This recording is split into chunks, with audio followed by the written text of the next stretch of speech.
वालेकुम सलाम।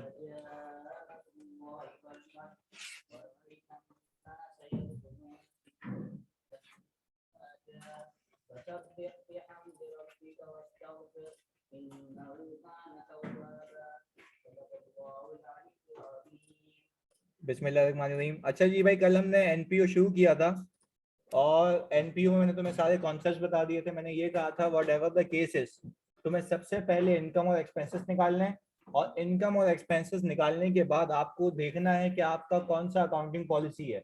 अगर आपकी पॉलिसी ये है कि आप डेफिल मेथड पे जाते हैं तो पीएनएल सिर्फ एक बनेगा या तीन? एक। और अगर हाँ डेफिल में एक ही बनेगा। अच्छा भाई, अगर मैं आपसे ये पूछूं कि आप लोग पीएनएल बना रहे हैं और आपकी पॉलिसी ये है कि आप रिस्ट्रिक्टेड फंड मेथड को यूज करेंगे, देन तो तीन बनेंगे। या रिस्ट्रिक्टेड फंड में तीन ही बनेंगे ना, जितने होंगे उतने ही। अच्छा जी, यानी फिर हमने ये कहा था कि भाई आप रिस्ट्रिक्टेड फंड मेथड को यूज ही इसलिए करते हैं ताकि बताएं कि एक फंड की अलग अलग उसके नाम से इनकम्स कितनी है और एक फंड की अलग अलग उसके नाम से एक्सपेंसेस कितने हैं। तो मुझे एक बात बताओ, अगर मेरे पास रिस्ट्रिक्टेड फंड मेथड नहीं है और मैं डेफिल मेथड पे हूं तो क्या बाकी फंड के पैसे नहीं लूंगा? तो उसके कंट्रीब्यूशन के पीएनएल में आ गए, डायरेक्टली इक्विटी में। अच्छा, उसके जितने भी खर्चे हैं वो सब मिला के कहां चले जाएंगे? नेट एसेट्स में। और उसका नाम क्या आएगा? यूटिलाइजेशन। वेरी गुड जी, ऐसा ही है भाई। क्लियर है ऑनलाइन वालों आप सबको? चलिए जी, हमने यही किया था। अच्छा जी, बस एक मिनट दीजिएगा।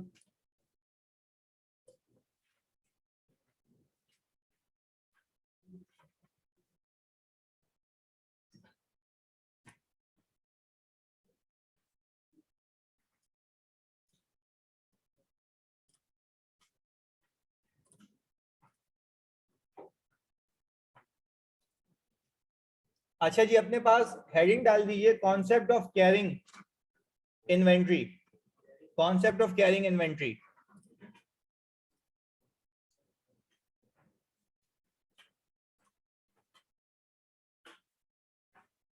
उस्ताद पेपर में पुराना वाला मेथड नहीं आएगा, बिल्कुल नहीं आएगा पुराना वाला। अगर पुराना वाला, देखो लॉजिकल सी बात, एक चीज सुनो।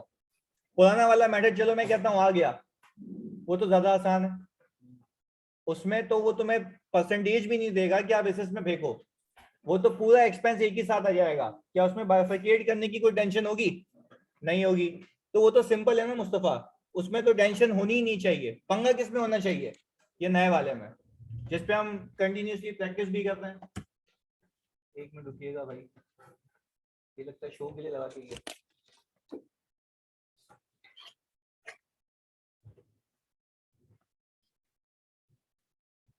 अच्छा जी, ऑनलाइन वाला आपके पास स्क्रीन आ रही है? ये कंफर्म करते हैं। ओके जी भाई, बिस्मिल्लाह कर लेते हैं अभी क्लास की। ये एक कोने खांचे में कॉन्सेप्ट लिखा हुआ था, हो सकता है वो 5 नंबर का अलग से पूछ ले, तो मैंने कहा कि ये भी करवा देते हैं जब इतनी चीजें हुई हैं इधर। अच्छा भाई, हमने ये कहा कि कॉन्सेप्ट ऑफ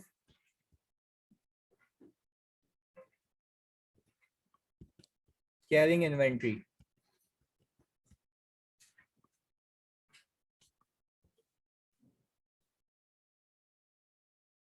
मैं अभी कर लूंगा एहसन, अब कर लेंगे।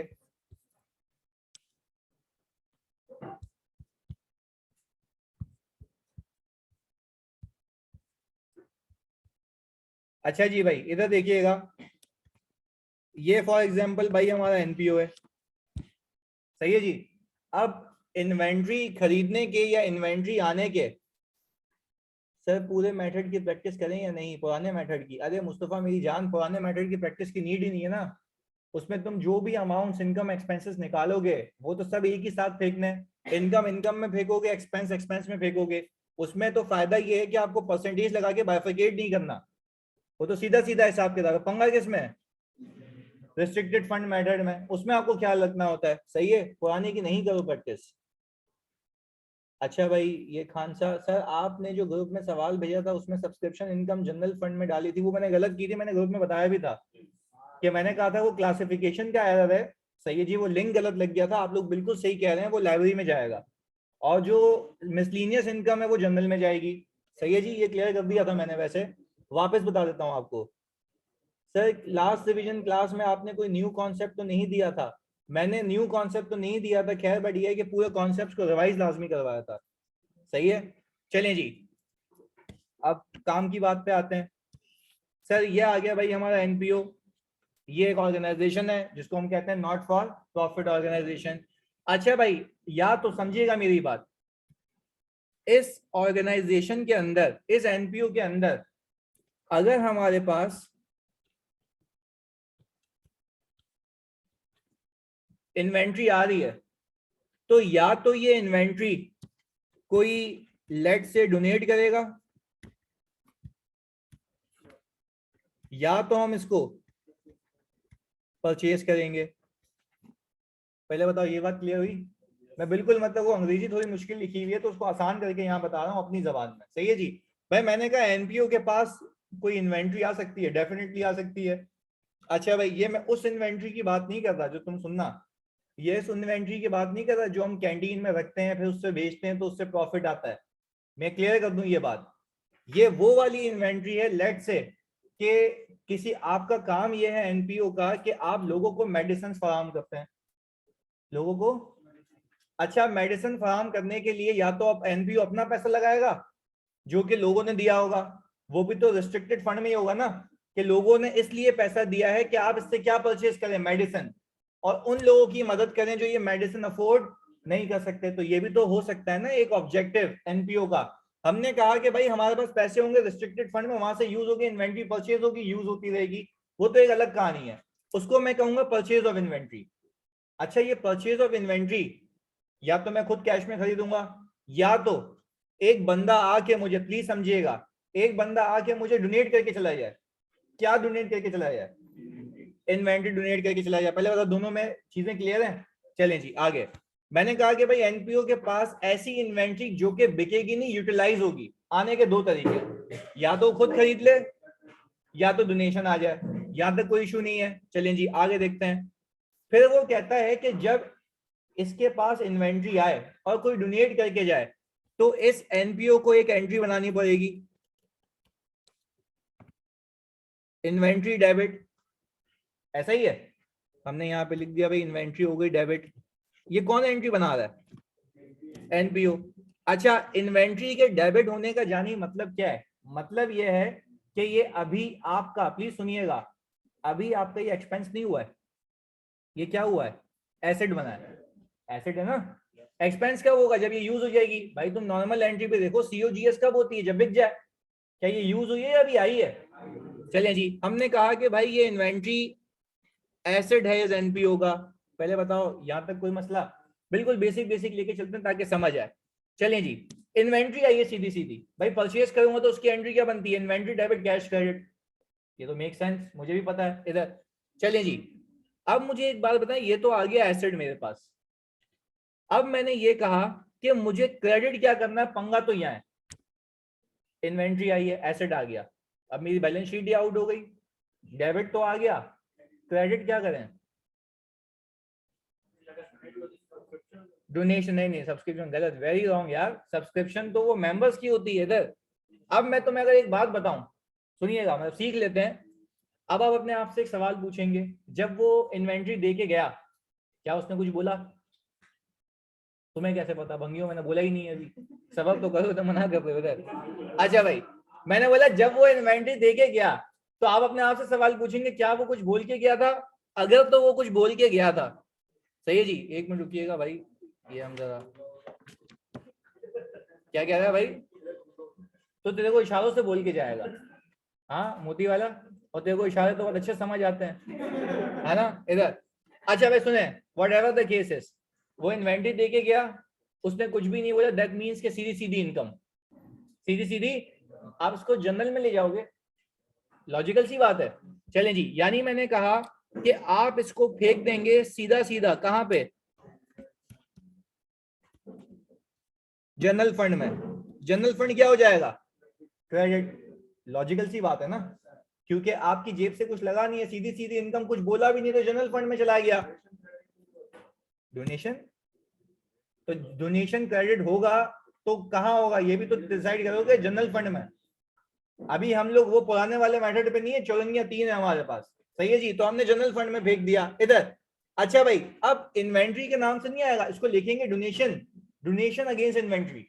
क्या लिख देंगे? देखो अभी भी आज तक तुमने जो भी चीजें सीखी है, मैं यही तो कह रहा हूँ कि कोने खांचे में लिखी हुई चीज तो आज ही तो मर जाएंगे हम। तो समझ लेते हैं इसको। आपको इन्वेंट्री मिली एज अ डोनेशन, तो आप ये बोलोगे ना डोनेशन में कैश आई है इन्वेंट्री आई है? इन्वेंट्री। वैसे आप क्या एंट्री बनाते हैं? Cash debit donation income credit. अब क्या बनाएंगे? Inventory debit donation income credit. पर फिर अपने आप से ये भी तो सवाल पूछोगे कि डोनेशन इनकम अगेंस्ट इन्वेंट्री है तो कौन से फंड में जाएगी? जनरल में, क्योंकि उसने कुछ बोला नहीं था। पहली बात क्लियर हो गई। चलिए जी आगे दूसरी चीज। अच्छा ये भी एसिड है, मैं तुम लोगों से पूछूं, तुम लोगों ने बता दिया तो मजा आ जाएगा। ये जब इन्वेंट्री यूज हो जाएगी तो एक्सपेंस हो जाएगी। अच्छा तो कौन से फंड में आएगी? लॉजिकल सी बात है तो जनरल में। अब देखो, हाँ अब सुनना मेरी बात, यानी आप ये गेम समझे, जब पैसे आए या इन्वेंट्री आई, आपने जनरल में दिखाई, यानी जनरल के मद में आई है। अब आपने इसको यूज कर लिया तो आपने इसके अगेंस्ट में पैसे लिए होंगे या नहीं लिए होंगे? अगर पैसे नहीं लिए तो आपकी इन्वेंट्री हुई होगी क्रेडिट और एक्सपेंस हुआ होगा डेबिट। फिर मैं आपसे फिर सवाल पूछता हूँ, एक्सपेंस कहाँ मारोगे? जनरल फंड में, क्योंकि था कहाँ का? General fund. जाएगा भी कहाँ से? General fund. तो यानी ये ऐसे चलता रहेगा। ऑनलाइन वालों तुम सब ये बात क्लियर है? यानी लॉजिकल वे में लेके चलना। देखो एंट्रीज, अकाउंटिंग एंट्रीज अभी भी वही है, खाली यू नीड टू क्लासिफाई के कौन से फंड में इसको पार्क करना है। क्लियर है? चलिए जी आगे। मैंने कहा जनरल फंड आ गया इफ नो कंडीशन स्पेसिफाइड। मैंने कहा व्हाट इफ आपको वो इन्वेंट्री देके जाए और बोले ये कि भाई स्पेसिफिक इस एरिया में यूज करना है, तो फिर? तो सर अभी भी डोनेशन है बट मैं यहां पे इसको कहां फेंक दूंगा? रिस्ट्रिक्टेड फंड में फेंक दूंगा। चलिए भाई, ये आ गया डेबिट, ये आ गया क्रेडिट। यहां तक भी मुझे बात समझ आ गई? ये देखना चाहो तो तुम लोग देख रहे हो या नहीं इधर? अच्छा भाई जल्दी से, ये आ गया क्रेडिट, जल्दी से इधर। ये तो आ गया क्रेडिट। अब मुझे एक बात बताओ सर, ये तो हमें भी पता था, आपने तो सिर्फ रिवाइज करवा दिया। अब पंगा ये है कि ये जो दो अमाउंट्स हैं, कि यहाँ पे डेबिट में जो अमाउंट आएगी वो क्या होगी और क्रेडिट में जो अमाउंट आएगी वो क्या होगी, आज वो सीखना है हमें। अच्छा भाई, मैंने अकाउंटिंग स्टैंडर्ड्स फॉर एमपीओ खोले, इसका आईएफआरएस अलग है, वहां पे कुछ चीजें लिखी हुई थी। उन्होंने कहा कि जब तुम ये चीज परचेज करोगे तो तुम्हें कॉस्ट प्राइस पता है। नहीं बात आई समझ? सही है, सुने वापस से सुने, समझते हैं एक बात, समझते हैं भाई। जब आप खुद परचेज करते हैं, खुद परचेज करते हैं तो आपकी जेब से कैश जाता है और इन्वेंट्री जाती है डेबिट। सही है? यहाँ पे लिखते हैं हमने क्या किया, अगर कैश पे परचेज किया तो इन्वेंट्री हो गई डेबिट लेट से 5,000 से, और कैश हो गया। भाई आपको इस इन्वेंट्री की वैल्यू पता थी ना, क्योंकि आपने खुद खरीदी है, आपने भी जेब से पैसे दिए हैं, तो आपने ये एंट्री बनाई होगी। ये एंट्री एनपीओ ने कब बनाई होगी? जब खुद खरीदा है। ऑन कैश इन्वेंट्री आई है किस मद में? कैश की मद में। भाई ये तो बात समझ आ गई, जब खुद खरीदा है। यहाँ पे लिख भी देते हैं व्हेन परचेज। चलिए जी, ये भी बात क्लियर हो गई। Eight the time of purchase मुझे पता था। अब जो सामने वाला बंदा इन्वेंट्री देके गया है, तुम्हारी जेब से तो कुछ लगा ही नहीं है। पहली बात, तुम्हारी जेब से कुछ लगा नहीं है। अगर तुम्हारी जेब से कुछ लगा नहीं है तो मुझे एक बात बताओ, तो फिर सर मैं डेबिट क्या करूं क्रेडिट क्या करूं? मैं तो यहां फंस गया हूं। हाँ जी, पहले तो ये चीज क्लियर करें ना, मार्केट वैल्यू। अच्छा स्टैंडर्ड भी बिल्कुल यही कहता है। स्टैंडर्ड ये कहता है कि जब भी आप कोई इन काइंड इन्वेंट्री रिसीव करते हैं, सही है, किसी और बंदे से, तो आपकी जेब से कुछ नहीं लगा। आपकी जेब से कुछ नहीं लगा तो आपको एक मालियत की कोई ना कोई तो वैल्यू रखती है ना। वो चीज मिली है, तो क्या उसको जब तक अपने पास हिसाब किताब में रिकॉर्ड में नहीं लाओगे तब तक लोगों को कैसे पता लगेगा ये आपके पास है? तो आपको इन्वेंट्री डेबिट करनी है। अच्छा पंगा ये है कि कितने से डेबिट करता है, वो कहता है fair market value at the time it is received. Fair market value at the time it is received, ऐसा ही है जी। चलिए जी भाई, हमने क्या कहा? फेयर मार्केट वैल्यू ले लिया हमने। हमने कहा कि भाई अगर मैं मार्केट से भी परचेज करता कितने की आती? 5,000। What ever the cases. पहले बताओ, अच्छा आप सवाल में तुम्हें लिख के दे कि इन्वेंट्री, प्लीज समझिएगा, इन्वेंट्री तुम्हें दी है किसी बंदे ने, तो तुम उस इन्वेंट्री को रिकॉर्ड करोगे? आप बोलोगे यस। अब फिर आपसे पूछेगा किस पे रिकॉर्ड करोगे? Fair market value. Fair market value at the time donation received, fair market value at the time donation received. आपने क्या किया, अच्छा खुद भी सोचो ना, इनकम ही तो है, एक फ्री में चीज मिल गई एनपीओ की इनकम, देखो आ रही इनकम। अब आपने डिसाइड करना है उसको जनरल में फेंकूं या रिस्ट्रिक्टेड में फेंकूं। पहले बताओ तुम सब बच्चे, यहां तक कोई इशू है? पक्की बात है, यानी यहां तक बात समझ आ गई, तो यहां तक हम कॉपी करेंगे पहले जल्दी से। सिंपल सा केस है, कॉपी कर लो उसको ताकि मैं इसको आगे कनेक्ट करूं। नहीं अभी वो सिखाऊंगा आगे, अभी बता रहा हूं।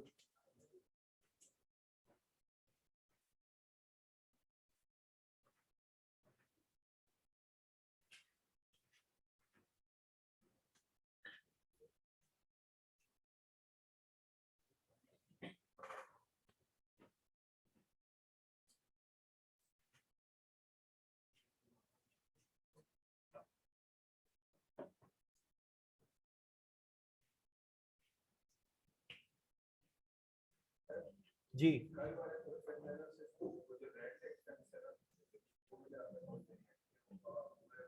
रेंट एक्सपेंस में पेमेंट आपने की, आपका एसेट बढ़ गया तो वो डेबिट साइड पे आ गया। Opening plus payment minus closing expense. Prepaid नहीं, प्रीपेड ओपनिंग दिया हुआ है, और पैसे दोगे तो प्रीपेड इंक्रीज हो जाएगा, आपने डेबिट कर दिया था। क्लोजिंग आपके पास है तो आपने माइनस करके एक्सपेंस निकाल लिया। इन्वेस्टमेंट नहीं, इन्वेस्टमेंट इनकम है। इन्वेस्टमेंट इनकम ओपनिंग रिसीवेबल था, पैसे आएंगे तो क्रेडिट, तो क्लोजिंग उसमें ऐड करो, ओपनिंग माइनस करो, इनकम आ गई।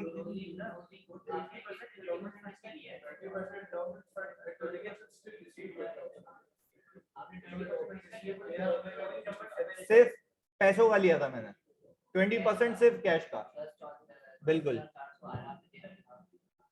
हाँ बेटा वो बिल्कुल सही है कैश का।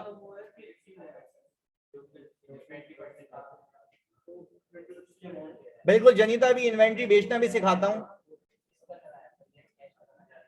जो कैश प्रोसीड्स आए ना मेरी जान मेरे पास, उसका लगा है, उसमें से मैंने कहा कि कुछ रिसीव नहीं हुआ, क्लास के बाद देख लेते हैं वो भी, सही है।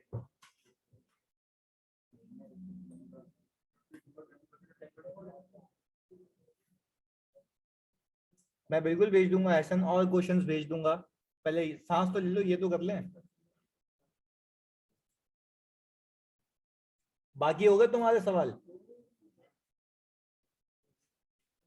चलिए जी, इन्वेस्टमेंट इनकम डिस्कस कर लेंगे, पहले ये कॉन्सेप्ट कर लें, वो भी कर लेता हूं मैं डिस्कस, सही है।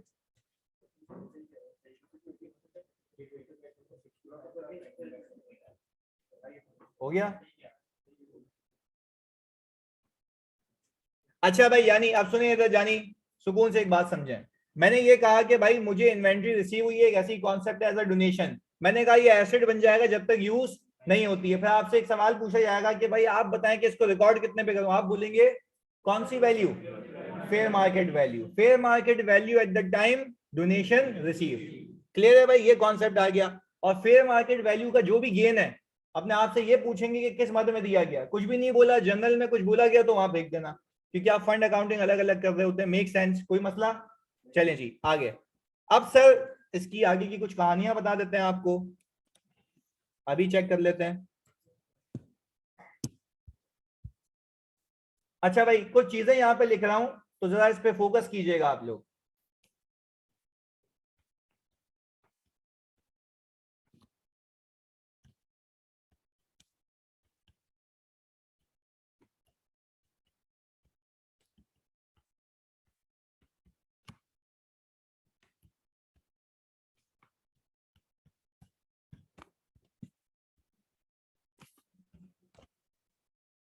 ये बहुत अहम चीज है आज की क्लास में, क्योंकि यही वो कॉन्सेप्ट है, तभी मैं टेक्निकलिटीज में ब्रेक करके लाया उसको, तो सुकून से सुनना, 100% अटेंशन चाहिए तुम्हारी इधर।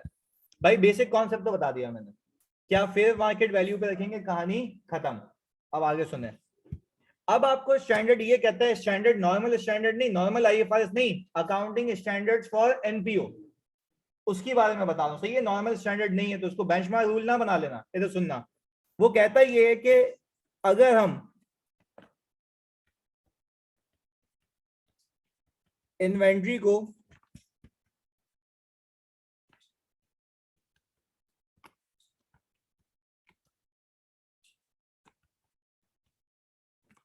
फ्री में सेल नहीं लिखते वरना तुम लोग जीना अजाब कर दोगे।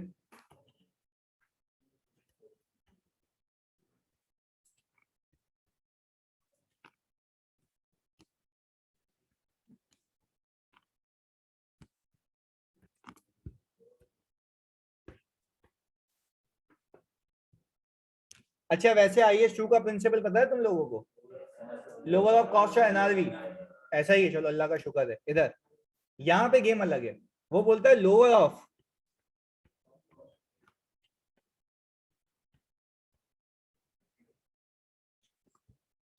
यही तो बताना है जो नहीं पता।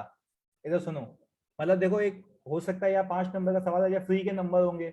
एक चार्ट बना हुआ है, तुम्हें बोले कि भाई बताओ किस पे कैरी होगा, टोटल अमाउंट बता दो, तो वो तो फ्री के नंबर होंगे ना। वो फ्री के नंबर तब ले पाओगे जब पता हो। और वो एग्जामिनर है भी ऐसा, उसको पता है, बच्चों को याद होगा लोअर ऑफ कॉस्ट और NRV। वो तुम्हें NRV देगा, तुम सारे चर्सी उसको कंपेयर करके वहां टिका के आ जाओगे। जबकि इस वाले केस में NRV का कोई कॉन्सेप्ट नहीं है। बताता हूँ क्यों, एक एक करके सब क्यों के जवाब भी दूंगा ताकि हम इसको कंक्लूड कर लें, ताकि 100% कवरेज हो जाए। इधर मैंने कहा चलो भाई एक एक करके देख लेते हैं चीजें क्या हिसाब किताब है। मैंने ये कहा कि भाई एक एसेट मैंने परचेज किया लेट से 10,000 रुपए का, तो मुझे ऊपर वाले केस में से देख के बताओ क्या ये वाला केस है 1 वाला, 2 वाला या 3 वाला? 1 वाला।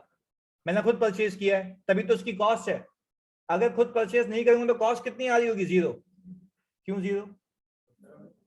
तो परचेज ही नहीं किया, मेरी जेब से कुछ लगा भी नहीं है, तो इन्वेंट्री आएगी नहीं आएगी। चलें भाई, वेरी गुड, आपको पता है ये बात, अल्लाह का शुक्र है। इधर अब मुझे एक बात बताएं प्लीज यार, सुकून से, हाँ सुकून से बताइएगा मुझे। ये आ गए 10,000, ये तो आ गई हमारी कॉस्ट ऑफ एसेट। चलो भाई मेक सेंस, मुझे पता है। ये पहला केस करवा रहा हूं टेक्निकल, इसलिए ब्रेक कर करके। अच्छा भाई मैंने ऊपर एक प्रिंसिपल दिखा हुआ है, अभी मैंने ये बताया नहीं कॉस्ट और रिप्लेसमेंट कॉस्ट में क्या फर्क है, क्यों? वैसे तो सर आप कहते हैं लोअर ऑफ कॉस्ट और NRV। पहले पुरानी चीज को बता देता हूं ताकि याद रहे। लोअर ऑफ कॉस्ट और NRV का मकसद या वजह जो थी वो बताने लगा हूं। फॉर एग्जाम्पल अगर मैंने 10,000 की इन्वेंट्री खरीदी, ये तब तक मेरी बुक्स में रहेगी जब तक बिक नहीं जाती। आपको स्टैंडर्ड ये कहता है, आप जरा देखें हर रिपोर्टिंग डेट पे ये इन्वेंट्री बिकेगी कितने की। अगर मैंने कहा ये इन्वेंट्री बिकेगी 12,000 की, तो आपको नहीं लगता कि इस इन्वेंट्री की फेयर वैल्यू इज ₹12,000? इस इन्वेंट्री की फेयर वैल्यू मैंने सस्ते में खरीदी है। Make sense? पहले बताओ ये बात समझ आई? यानी अब एक बात सुनना, मैंने इन्वेंट्री परचेज की है, सुकून से समझना, मैंने इन्वेंट्री परचेज की है लेट से 10 की, ये कॉस्ट ऑफ इन्वेंट्री हो गई। इन्वेंट्री की फेयर वैल्यू कितनी है? 12,000। हमने कहा सर यहां पे लिखते हैं 12,000। पर आप जब इसको बेचने जाएंगे तो आपकी लगेगी cost to sell. Cost to sell का मतलब ये है कि भाई आप इसको सुजुकी में डाल के लेके गए, आप लोगों को देने गए, तो सीधी सी बात है किराया वराया का खर्चा, उसको हम कहते हैं कॉस्ट टू सेल। यानी इसको बेचने के लिए कुछ खर्चा होगा। तो आपको स्टैंडर्ड, नॉर्मल स्टैंडर्ड ये कहता है कि भाई आप जरा इस पे देख लेना कि आपकी ऐसा तो नहीं है कि आपने जो इन्वेंट्री 10,000 पे रखी हुई है वो आपको फायदे के बजाय नुकसान दे जाए। उस नुकसान की कैलकुलेशन के लिए मैं निकालता हूं NRV। क्या निकालता हूं? NRV। मैंने कहा कि भाई इसको बेचने के लिए कॉस्ट टू सेल लगेगा कोई 700 का, तो मेरी इस इन्वेंट्री से नेट रियलाइजेबल वैल्यू क्या है? 11,300। ये नॉर्मल स्टैंडर्ड की बात हो रही है, IS2 की बात हो रही है। किसकी बात हो रही है? IS2 की। अच्छा अब स्टैंडर्ड आपको कह रहा है, अब जरा एनालाइज करो। आपने चीज खरीदी कितने की? 10 की। बिक के बचत कितने की देगी? 11,300। आपकी इन्वेंट्री क्या इम्पेयर्ड है? नहीं, आपकी इन्वेंट्री में कोई लॉस नहीं है। अब स्टैंडर्ड कहता है आप इसको कैरी करना लोअर ऑफ कॉस्ट और NRV पे। लोअर ऑफ कॉस्ट और कॉस्ट 10 है, NRV कितनी है? 11,300। मैं 10 पे ही रहता हूं और मैं गेन तब बुक करता हूं जब बिक जाए, तभी तो कहता है लोअर ऑफ कॉस्ट और NRV। पर ये कौन सा कॉन्सेप्ट है? IS2 का। IS2 का कॉन्सेप्ट है, मैंने रिवाइज कराना जरूरी समझा ताकि लिंकेज बन पाए। पहले बताओ यहां तक कोई इशू है? बिल्कुल 100% टेंशन। यानी भाई मैंने कहा एक इन्वेंट्री परचेज की 10 की, मैंने देखा NRV कितनी, आपने बोला 11,300, आपने बोला NRV कैसे निकलती है सर? मैंने कहा मार्केट में जितने की बिकेगी और जितना बेचने के लिए खर्चा होगा दोनों को माइनस करो और देखो कि आपके पास जो आपकी इन्वेंट्री मौजूद है और जो आपको इससे पैसे मिलेंगे नेट बेसिस पे, क्या वो कम है या ज्यादा है? ज्यादा है तो गेन बुक नहीं होगा। गेन कब बुक होगा? जब बिक जाएगी। अच्छा, व्हाट इफ लॉस आ जाता, यानी आपकी एनआरवी लेट से 9,500 आती, तो फिर आप एनआरवी पे लेके आते। रीजन बताने लगा हूं, रीजन इसलिए क्योंकि आपको एक चीज देगी ही 9,500, तो आप उसको ज्यादा कैसे दिखा सकते हो? तो सर अभी ज्यादा दिखा दी तो ज्यादा पे क्यों नहीं लेके जा रहे? क्योंकि गेन रिकॉर्ड करना अलाउड नहीं है। वो बोलता है कि प्रूडेंस कॉन्सेप्ट के हिसाब से लॉस उसी टाइम बुक होगा, गेन तब बुक होगा जब रियलाइज होगा। ऐसा ही है, यानी गेन तब बुक होगा जब सेल हो जाएगी। ऑनलाइन वालों तुम सब यहां तक बात क्लियर है? मैंने IS2 का कॉन्सेप्ट रिवाइज करा दिया और ये भी बता दिया कि लोअर ऑफ कॉस्ट एनआरवी क्या है। और मैंने बताया था कि भाई एनआरवी पे आप ऊपर है अगर तो आप उस पर नहीं जाएंगे जब तक सेल नहीं हो जाती। और लॉस इसलिए बुक करते हैं क्योंकि प्रूडेंस कॉन्सेप्ट के हिसाब से लॉस बनता दिखा दो, आपने एसेट्स को ओवर स्टेटेड नहीं दिखा सकते। सही है जी ऑनलाइन वालों? हाँ जी, कोई सवाल? इतना सा भी सवाल हो तो पूछ लो। क्लियर है? चलें जी, बेहतरीन। ये लोअर ऑफ कॉस्ट एनआरवी तो समझ आ गया। अच्छा, अब इधर सुनते हैं। सर ये रिप्लेसमेंट कॉस्ट क्या है, समझ लेते हैं। रिप्लेसमेंट कॉस्ट वो बाद में लिख भी लेना। रिप्लेसमेंट कॉस्ट वो कॉस्ट होती है जितने पे माल मुझे मिलेगा। जितने पे माल, तो मतलब सर मार्केट वैल्यू के हिसाब से नहीं मिलेगा। आप सप्लायर हैं सर। आप फॉर एग्जांपल दे रहा हूं भाई, अगर फॉर एग्जांपल अगर मेरी बाइक का शोरूम है, सही है जी, जो कि नहीं है, बाइक का शोरूम है, तो मैं जो बाइक खरीदूंगा कंपनी से, तो क्या उसको हाथ के हाथ वैसे ही बेचूंगा या महंगी बेचूंगा? तो यानी आपको नहीं पता, आपको ये पता होना चाहिए ना कि भाई जो कंपनीज हैं वो डिस्ट्रीब्यूटर्स को सस्ते में बेचती हैं और उसकी जो सेलिंग प्राइस, जो मार्केट प्राइस है, वो ज्यादा होती है। तो मैं खरीदता हूं सस्ते में, बेचता हूं महंगी, खरीदता हूं सस्ते में, बेचता हूं महंगी। तो मुझे एक बात बताओ, अगर खरीदूंगा सस्ते में और बेचूंगा उसको महंगा, तो बीच का जो डिफरेंस है मेरा गेन है। उसको मार्कअप या मार्जिन कह लो, व्हाटएवर द केस है, वो तुम्हारा गेन है। अच्छा, समझाने का मतलब ये है, रिप्लेसमेंट कॉस्ट का मतलब ये है कि एक इन्वेंट्री मैं रिप्लेस करके कितने में ला सकता हूं। सिंपल कॉन्सेप्ट, एक इन्वेंट्री एक सप्लायर रिप्लेस करके कितने में ला सकता है? पहले बताओ, बात समझ आई? एक इन्वेंट्री सप्लायर रिप्लेस करके कितने में ला सकता है? तो मैंने कहा भाई जब मैं 10,000 की अभी खरीदी है तो 10,000 की मुझे बाद में भी मिलेगी, तो ये दोनों सेम ही होंगे ना। अगर अभी नहीं, कैसे जरूरी नहीं है, अभी मैंने 10,000 की इन्वेंट्री अभी भी खरीद के लाऊं ताजी ताजी, कोई मुझसे पूछेगा यार वापस से एक और खरीदेगा तो कितने की मिलेगी? 10 की। रिप्लेसमेंट कॉस्ट अभी एज ऑफ नाउ उसी टाइम की बात कर रहा हूं, पर ये एज ऑफ नाउ की बात है, आगे जाके चेंज हो सकती है। अगर रेट्स में फ्लक्चुएशन आएगी तो ये रिप्लेसमेंट कॉस्ट भी क्या होगी? चेंज होगी। पर मैं अभी जो बेसिक बेसिक तुम्हें समझाना चाह रहा हूं, क्या सब बच्चों को रिप्लेसमेंट कॉस्ट का मतलब समझ आया? Replacement cost is not equal to fair value. Fair value से ज्यादा है। पहले बताओ तुम सबको यहां तक क्लियर है? यानी सर एक एक करके मैं तुमसे पूछूंगा, कॉस्ट क्लियर है, रिप्लेसमेंट, फेयर वैल्यू, एनआरवी, सारी चीजें क्लियर है? चलें जी, अब वेरी गुड। अब आपको प्लीज समझना, ये तो बात समझ आ रही है। अब हमारा कंडीशन क्या है, सुनना। हमारी कंडीशन ये है कि इन्वेंट्री आगे किस में देंगे? फ्री में देंगे। आगे किस में देंगे? फ्री में देंगे। अब जरा मेरी बात को सुकून से समझना ताकि एब्जॉर्ब कर पाओ उसको, क्योंकि ये बहुत टेक्निकल कॉन्सेप्ट है। सुनना इधर, मैं कह रहा हूं आगे मैंने इन्वेंट्री फ्री में देनी है क्योंकि एनपीओ काम ही ये, एनपीओ कमाता है तो वो भी अपने उसमें ही लगा देता है। सही है? पर क्योंकि अगर एनपीओ को मेडिसिन वगैरह बांटनी है तो जाहिर सी बात है, बांटने का मकसद क्या, पैसे ही लेने होते तो ली क्यों लोगों से? या तो सस्ते में दो या तो फ्री में दो। साथ से बोलोगे, या तो फ्री में। Make sense? अब आगे सुनो भाई, सस्ते में या तो फ्री में। अब हमारा मकसद क्या है? फ्री में देंगे या सस्ते में देंगे। वो बोलता है जब भी ऐसा कोई केस होगा तो तुम्हारे लिए I think NRV is relevant है। नहीं आई बात समझ? क्यों रेलेवेंट है, लॉजिक दो।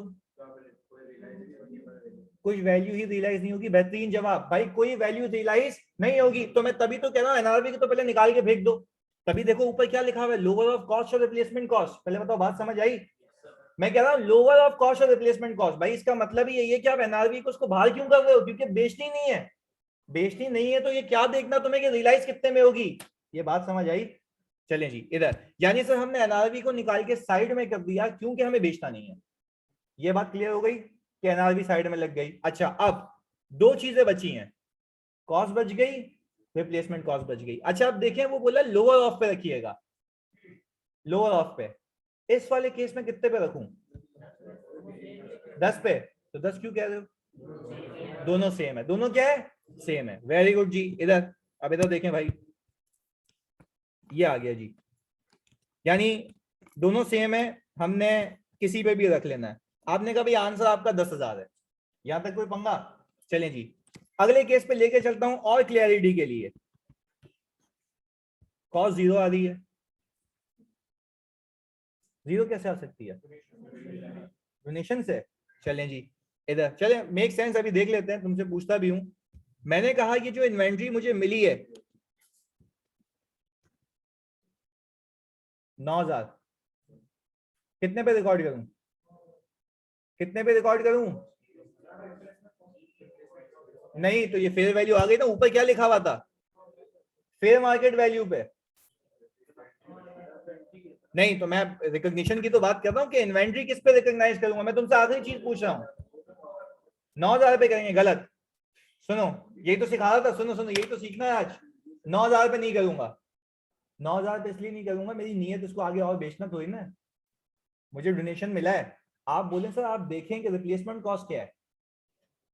देखो, फेयर वैल्यू तो तब सोचनी है जब बेचोगे। फेयर वैल्यू कब सोचनी है? मैं तो आपसे सिर्फ इतनी सी बात पूछ रहा हूँ। एक में पहले मैं बात कंप्लीट करूं फिर सारे सवाल। सही है, मैंने ये कहा कि भाई आपको क्या इसको बेचना है? आप चलो उसको डे 1 पे फेयर वैल्यू पे रिकॉर्ड भी कर दो, फिर आपको उसको रिप्लेसमेंट पे लाना पड़ेगा, फिर लॉस बुक हो जाएगा। इससे अच्छा डायरेक्टली किस पे ले आओ? रिप्लेसमेंट पे। बात आई समझ? मैं फिर रिपीट कर रहा हूं, सुनिएगा जरा। मैं कह रहा हूं फेयर वैल्यू पे रिकॉर्ड करो, चलो मैंने मान लिया, बेसिक प्रिंसिपल 9,000 पे ले आया मैं। फिर मैं आपसे एक और सवाल पूछ रहा हूं, क्या आपको फिर याद आएगा, क्या आप इसको एनआरवी पे रखेंगे? कॉस्ट तो है ही नहीं, एनआरवी पे रखोगे नहीं क्योंकि बेचना नहीं है। ये तो बात समझ आ गई सर, बेचना नहीं है। तो भाई सर मुझे एक बात बता दे, फिर मैं किस पे रखूं? रिप्लेसमेंट कॉस्ट पे। रिप्लेसमेंट कॉस्ट का मतलब है कि आपको मिलती तो कितने की मिलती? आपको मिलती तो कितने की मिलती? पहले बताओ, ये बात क्लियर है? यानी क्योंकि इसमें एनआरवी के कॉन्सेप्ट भी साइड में निकाल के फेंक दिया हमने। चलें जी, अब एक एक करके देखते हैं। फेयर वैल्यू ये आई, मैंने ये कहा कि जिस गांव देहात में मैं इसको जाके बेचूंगा वहां पे इसकी कॉस्ट टू सेल आ रही है 4,500, तो एनआरवी कितनी होगी? 4,500। ऐसा ही है। अच्छा, 9,000 की चीज 4,500 पे ले आऊं? क्यों? तो सर पे आप लंबी क्यों कर रहे हैं? आप बताएं ना, आप अगर खुद खरीदते ये चीज बीइंग अ सप्लायर तो आपको कितने की मिलती? मैंने कहा सही है भाई, मैं तुम्हें बता देता हूं, मुझे मिलती है 7,000 रुपए की। मुझे कितने की मिलती? 7 की। अच्छा, अब मुझे एक बात बताओ, एक एक करके पूछता हूं, जब मुझे मिली उसी दिन उसकी वैल्यू, फेयर मार्केट वैल्यू कितनी थी? फेयर मार्केट वैल्यू का मतलब है तुम बीइंग अ सप्लायर बेचोगे तो उतने की बेचोगे। तुम तो फेयर वैल्यू देख रहे हो ना, तुम ये भी तो देखो तुम खरीदते तो तुम्हें कितने की मिलती, क्योंकि तुम सप्लायर के मद में खरीदोगे सस्ती मिलेगी, उसको बेचोगे आगे महंगा। उस महंगी प्राइस को मैं क्या कहता हूँ? Fair value. यारी फेयर वैल्यू। सर ने कहा जरा कॉस्ट टू सेल को असेस करो, कितनी थी? 4,500। एनआरवी कितनी आ गई? तो फिर मैंने आपसे एक और सवाल पूछा, यानी मुझे एक बात ये बता दो कि आपके पास क्या ये प्रिंसिपल है, lower of fair value NRV या कॉस्ट और रिप्लेसमेंट कॉस्ट? वेरी गुड जी। अच्छा, अगर फेयर वैल्यू पे रिकॉग्नाइज कर भी लूं तुम्हारी मोहब्बत में, तो तुम फिर किस पे आ जाओगे? रिप्लेसमेंट कॉस्ट पे। फिर तुम्हें लॉस बुक करना पड़ेगा, क्योंकि स्टैंडर्ड का मकसद क्या है? स्टैंडर्ड क्या है? ये रहा है कि तुम भाई इस जो चीज तुम्हें मिली है और तुम उसको आगे फ्री ऑफ चार्ज दोगे, तो तुम मैक्सिमम उसको इतने पे रखो जितने पे तुम्हें पड़ती। लॉजिक समझ आई? इसकी समझी है? एक चीज तुम उसको उतने पे रखो मैक्सिमम जितने की तुम्हें पड़ जाती हो। तुम्हें कितने की पड़ती है? 7,000 की। तो तुम्हें ये 9 की नहीं होती? वो तो फेयर वैल्यू। तो 4,500 की नहीं होती? ये तो बेचने जाते तब की बात है। तो भाई क्या तुम इसको ये कह सकते हो कि तुम मैक्सिमम इसको उतने पे रखना जितने की तुम्हें मार्केट से मिलती, और तुम्हें कितने की मिलती? 7 पे। तो सर आप इस बात को कंक्लूड करते हैं कि मैं इसको किस पे रखूंगा? 7 पे।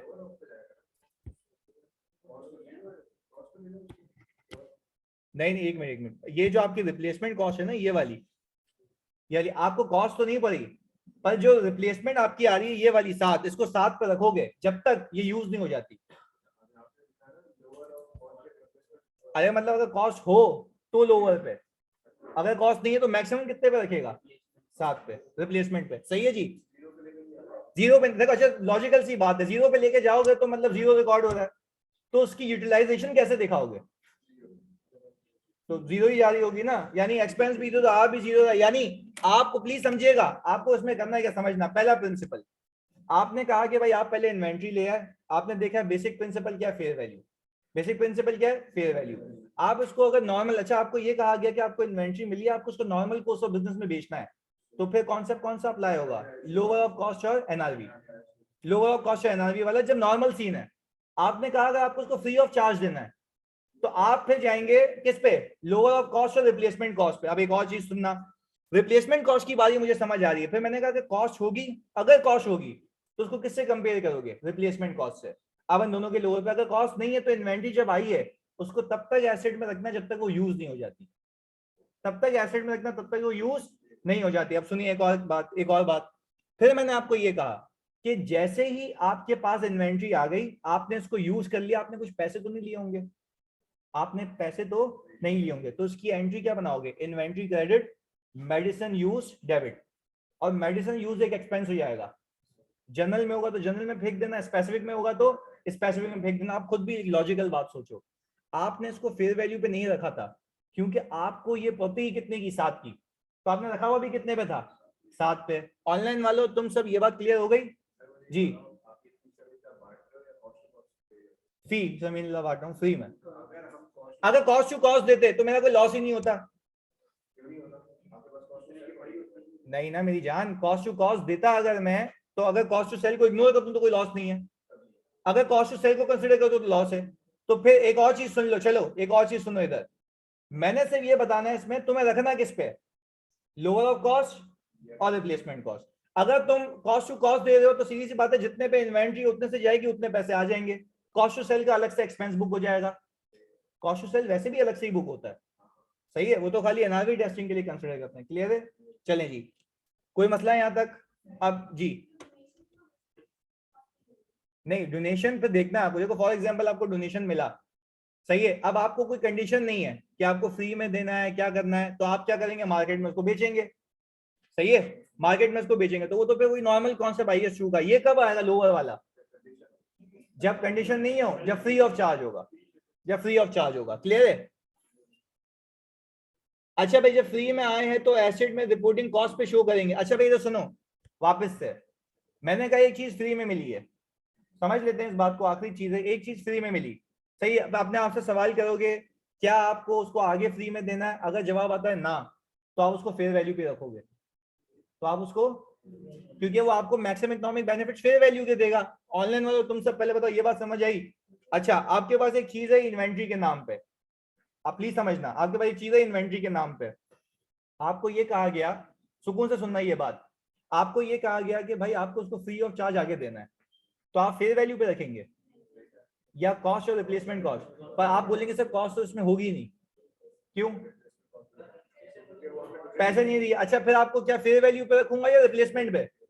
अच्छा, फेयर वैल्यू पे ना रखने का रीजन ये, तो गेन ज्यादा बुक नहीं करो, क्योंकि आप खुद भी सोचो, अगर आप खुद भी खरीद के देते लोगों को तो आपको उतने की मिलती जितनी 7,000 की वैल्यू है। बात समझ आई? यानी 9 पे रखना बेवकूफी है। 9 पे कब रखता? जब मैं आगे दे रहा होता और मुझे कोई ऐसी कंडीशन नहीं होती। तो इट मेक सेंस कि अगर मुझे चीज मिली और मुझे आगे उसको फ्री ऑफ चार्ज देना है, तो मैक्सिमम मैं उतने पे रखूं, मैं इनकम उतनी बताऊं जितने की मुझे मिलती, और एक्सपेंस भी जाहिर सी बात है फिर उतना ही आएगा। ऐसा ही है, यहां तक कोई पंगा?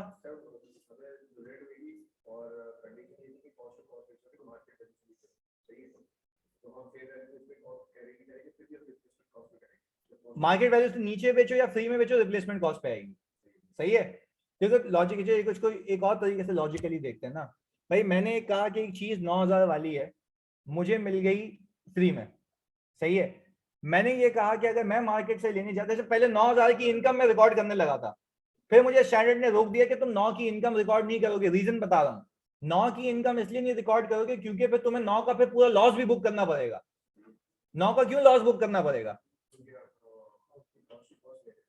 कॉस्ट टू कॉस्ट फ्री में दे रहे हैं। फिर सुनो मेरी बात, फिर सुनो, मैंने कहा आपको अभी इन्वेंट्री मिली है फ्री में, सही है, आपने उसको फॉर एग्जांपल 9 से डेबिट किया, इन्वेंट्री को गेन रिकॉर्ड कर लिया 9 का फेयर वैल्यू से, फिर आपको ये पता है कि आपको उसको फ्री में देना है, तो आप फिर 9 का लॉस बुक करेंगे मेडिसिन यूज के नाम पे और इन्वेंट्री को क्रेडिट कर देंगे, नहीं 9 की इनकम आ गई 9 का लॉस आ गया, टेक्निकली एनपीओ की जेब से कुछ नहीं लगा, प्लस माइनस जीरो हो जाएगा।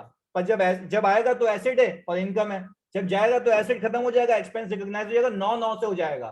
तो स्टैंडर्ड ये कहता है ये बेवकूफी है। 9 की चीज रखी हुई की थी तुमने, तुम्हें अगर कोई चीज फ्री में मिली है आइडियली उसको फेयर वैल्यू पे आना चाहिए, ये मैं भी मानता हूं, पर इस केस में नहीं आएगा। क्यों? क्योंकि तुम्हें फ्री ऑफ चार्ज देना है। अब तुम ये देखो कि तुम जब इसको खरीद के आते तो तुम्हें कितने की मिलती, तुमने बोला 7 की, तो मैं मैक्सिमम उतना गेन रिकॉर्ड करूं और फिर बाद में एक्सपेंस भी उतना रिकॉर्ड करूं। 8,000 की तब भी तो सस्ते में बेच रहे हो ना। देखो वो उसमें लिखा हुआ क्या, नॉमिनल चार्ज या free of charge, replacement cost पे आ जाओगे। सही है, चलिए जी। और कुछ भी नहीं लिखा हुआ, मार्केट वैल्यू का कॉन्सेप्ट है तो किस पे जाओगे, आईएसयू, लोअर ऑफ कॉस्ट और एनआरवी, वो अपनी जगह है। चलिए जी, 1 मिनट खाली कॉपी कर लीजिएगा इसको, मैं खाली एक चीज दे दूं तुम्हें।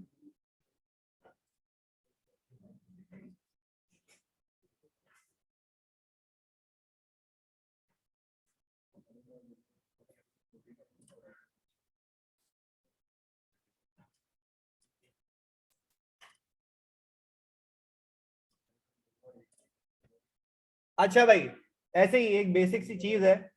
अच्छा भाई, medicine for all is an NPO which provides medicine to communities living in under developed areas at nominal charge. Nominal charge यानी पैसे ले रहे हैं तो लोअर ऑफ कॉस्ट एनआरबी पे ना, लोअर ऑफ कॉस्ट एनआरबी पे रखूंगा, बिल्कुल मामूली से पैसे चार्ज कर रहे हैं। सही है जी, तो रिप्लेसमेंट कॉस्ट वाला कॉन्सेप्ट आ गया इधर। अच्छा भाई, it has the following inventories, अब सुनिएगा। पेनाडोल आई है रिसीव्ड इन काइंड, रिप्लेसमेंट पे, एनआरबी पे नहीं, पक्की बात है। तो पहले आप इसको फेयर वैल्यू पे रिकॉग्नाइज करें और फिर 2 का लॉस बुक करें, तो भाई टाइम नहीं है इतना। सही है सर, यानी आप मुझे सिर्फ एक काम क्यों नहीं करते, अपना दिमाग लगा के टोटल इन्वेंट्री की वैल्यू निकाल दें आखिर की प्लीज। देखो रिक्वायरमेंट में क्या, calculate the amount of inventory that should be presented in the statement of financial position.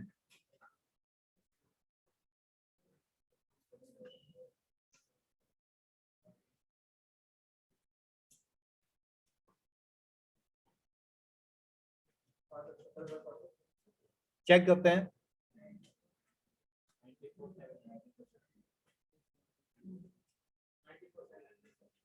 94,700 कह रहे हो?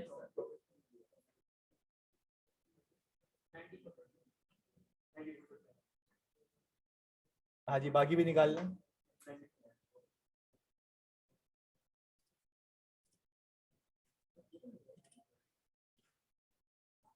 नाइनटी फोर सेवन हंड्रेड कह रहे हो सर? चलिए जी इधर सुनो। अच्छा आप एक बात बताओ, वैसे ही समझने के लिए इतना सा है तो सुनो, पर ये इसमें सारी चोरंगियां थी कि IS2 से लिंकेज, रिप्लेसमेंट कॉस्ट क्या होती है, एनआरवी क्या होती है, सारे मंजन पता होने चाहिए थे। अब मुझे एक बात बताओ, 5 नंबर का अगर सवाल आता है तो अब यूं हो जाएगा, रीजन लिंक पता है, अब ये कोने खांचे में लिखी हुई है चीज, तो वैसी बातें करवाना था क्योंकि 100% कवरेज है इधर। अब एक चीज सुनो मेरी बात, पहले केस को पिक किया, मैं लॉजिकली पूछूंगा, जिससे पूछूंगा वो बताएगा। पवन तू बताएगा, ये जो नेवरोल गोली है इसको कितने पे रखूं?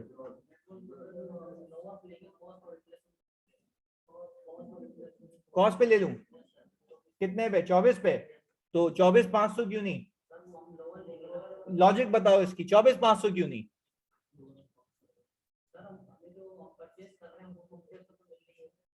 सही है, और इसको जब बाद में खरीदने जाऊंगा तो 24,500 की मिलेगी, पर मैक्सिमम मेरी जेब से कितने लगे? 24, तो मैं कितने पे रखूं? पक्की बात है। चलें जी, और इसकी एनआरवी देखो जरा, इसकी एनआरवी आ रही है 4,000। हमें बेचनी नहीं है, हमें नॉमिनल चार्ज पे देनी है, तो हम इसको कॉस्ट पे रखेंगे। इसका लॉस कब बुक होगा? जब ये बिकेगी। और मैक्सिमम कितने का होगा? 24 का वो रियलाइज होकर नेट हो जाएगा। सही है जी। चलिए जी, हमने, आप सबने मुझे ये कहा कि सर इसको 24 पे रखेंगे, भाई सब इस बात पे एग्री करते हो? क्योंकि इंटेंशन सेल करने की नहीं है, इसलिए आप एनआरवी को इग्नोर कर रहे हो। क्लियर है? आगे सुनिएगा, आगे बताइएगा, आप लोग बताएंगे। भाई ये इमोडियम नाम की कोई गोली है, सेम 12,000 इनडिफरेंट है, किसी पे भी रख लो। चलिए जी आगे, मोटिलियम तो तुमने खरीदी तो महंगी थी, अब हमें दोबारा खरीदनी पड़ी भी तो 14,700 की होगी, तो मैक्सिमम कितने पे देखो जितने दोबारा खर्चा होगा मेरा, इधर सही है भाई 14,700 आ गया। चलिए जी अब इधर आखिरी रिजिक्स 18,000 रुपए। अच्छा और पहला वाला 26,000, तो सर हम इस 26 को और इनको ऐड करें, ऐसा ही है भाई, क्लियर है ये। चलिए जी, यानी होप ये कॉन्सेप्ट तो क्लियर हो गया। चलिए जी अब एक बेहतरीन से सवाल देता हूं तुम्हें करने के लिए उसी पैटर्न पे, ताकि वो फंड्स वाला हाथ सेट हो जाए। सही है जी, अभी बिल्कुल अभी देखते हैं।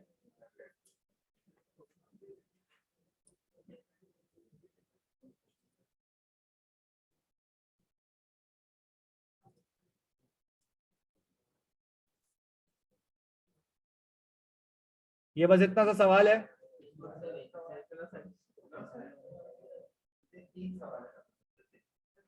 क्या बता दूं, ये वाला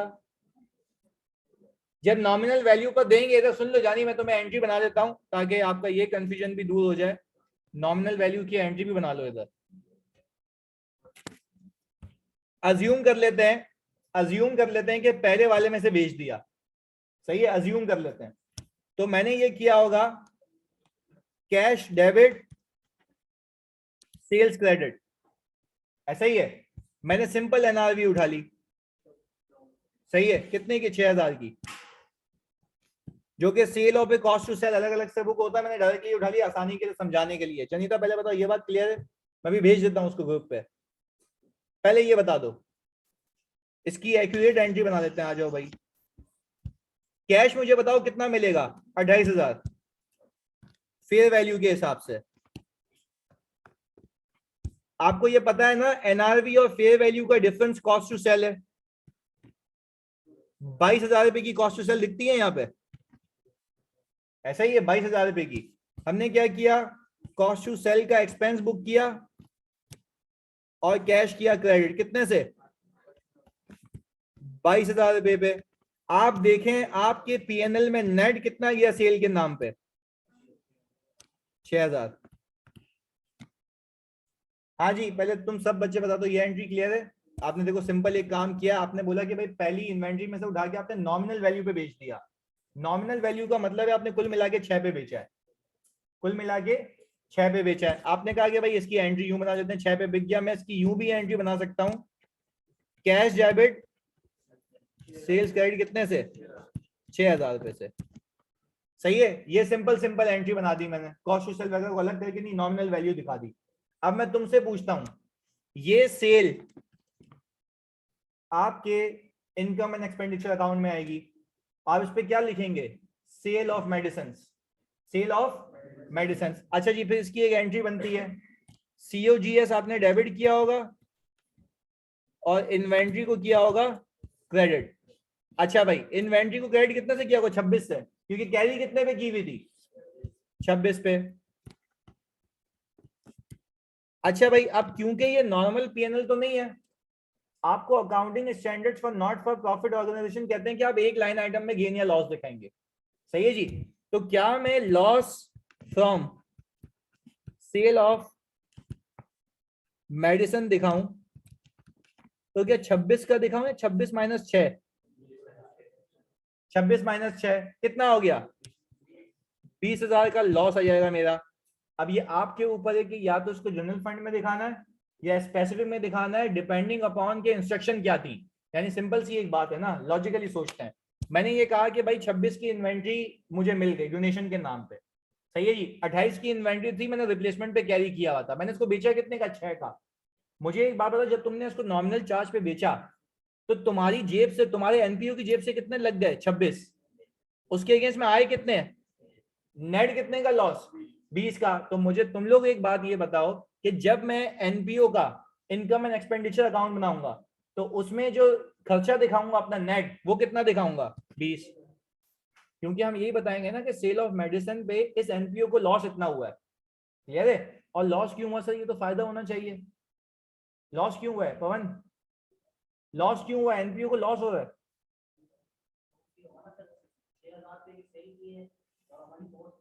नहीं तो आपका जवाब ये होगा पवन कि एनपीओ होता ही इसलिए कि लोगों को फैसिलिटेट करने के लिए कि उसको पैसे, चीज एक महंगी मिली थी बल्कि फ्री में मिली थी, हमने रिकॉर्ड की थी ज्यादा पे, और नॉट फॉर प्रॉफिट ऑर्गेनाइजेशन का मकसद ये है कि लोगों को फ्री ऑफ चार्ज दे या कम चार्ज पे दे। तो यहाँ पे फ्री ऑफ चार्ज दिया है, कम चार्ज पे दिया है, कम चार्ज पे दिया है। तो आपके सामने 6,000 की 26 की चीज 6 में दी है, तो लॉस कितने का आ गया? 20 का। तो मैंने loss from sale of medicine दिखा दिया, कितने का? 20 का। क्लियर है भाई? इसमें कोई मसला? जनीता जल्दी बता दो, क्लियर है?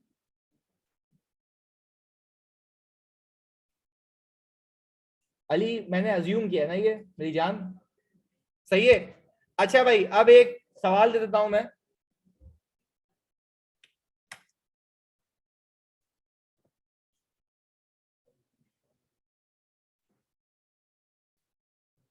चेक करो जी, सबके पास आ गया?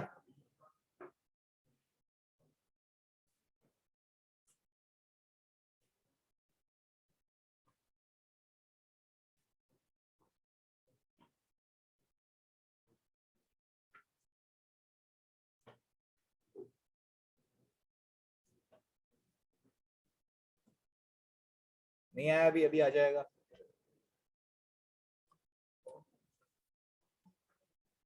अब देखें आ गया होगा।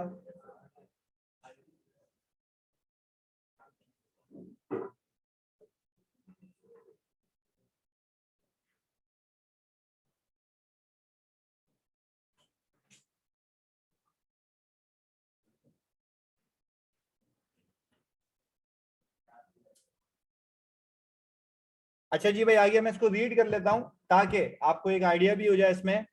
जिंदगी ऑर्गेनाइजेशन एनपीओ जिसने स्टार्ट किए operation on Feb 1 2015, sponsor of the club. अच्छा देखो एक बात है, आप इसमें ईयर एंड देखें, ये शुरू कब हुआ है? 1 फेब से। ये बहुत इंपॉर्टेंट बात है इसमें कि 1 फेब से ये एनपीओ शुरू हुआ है।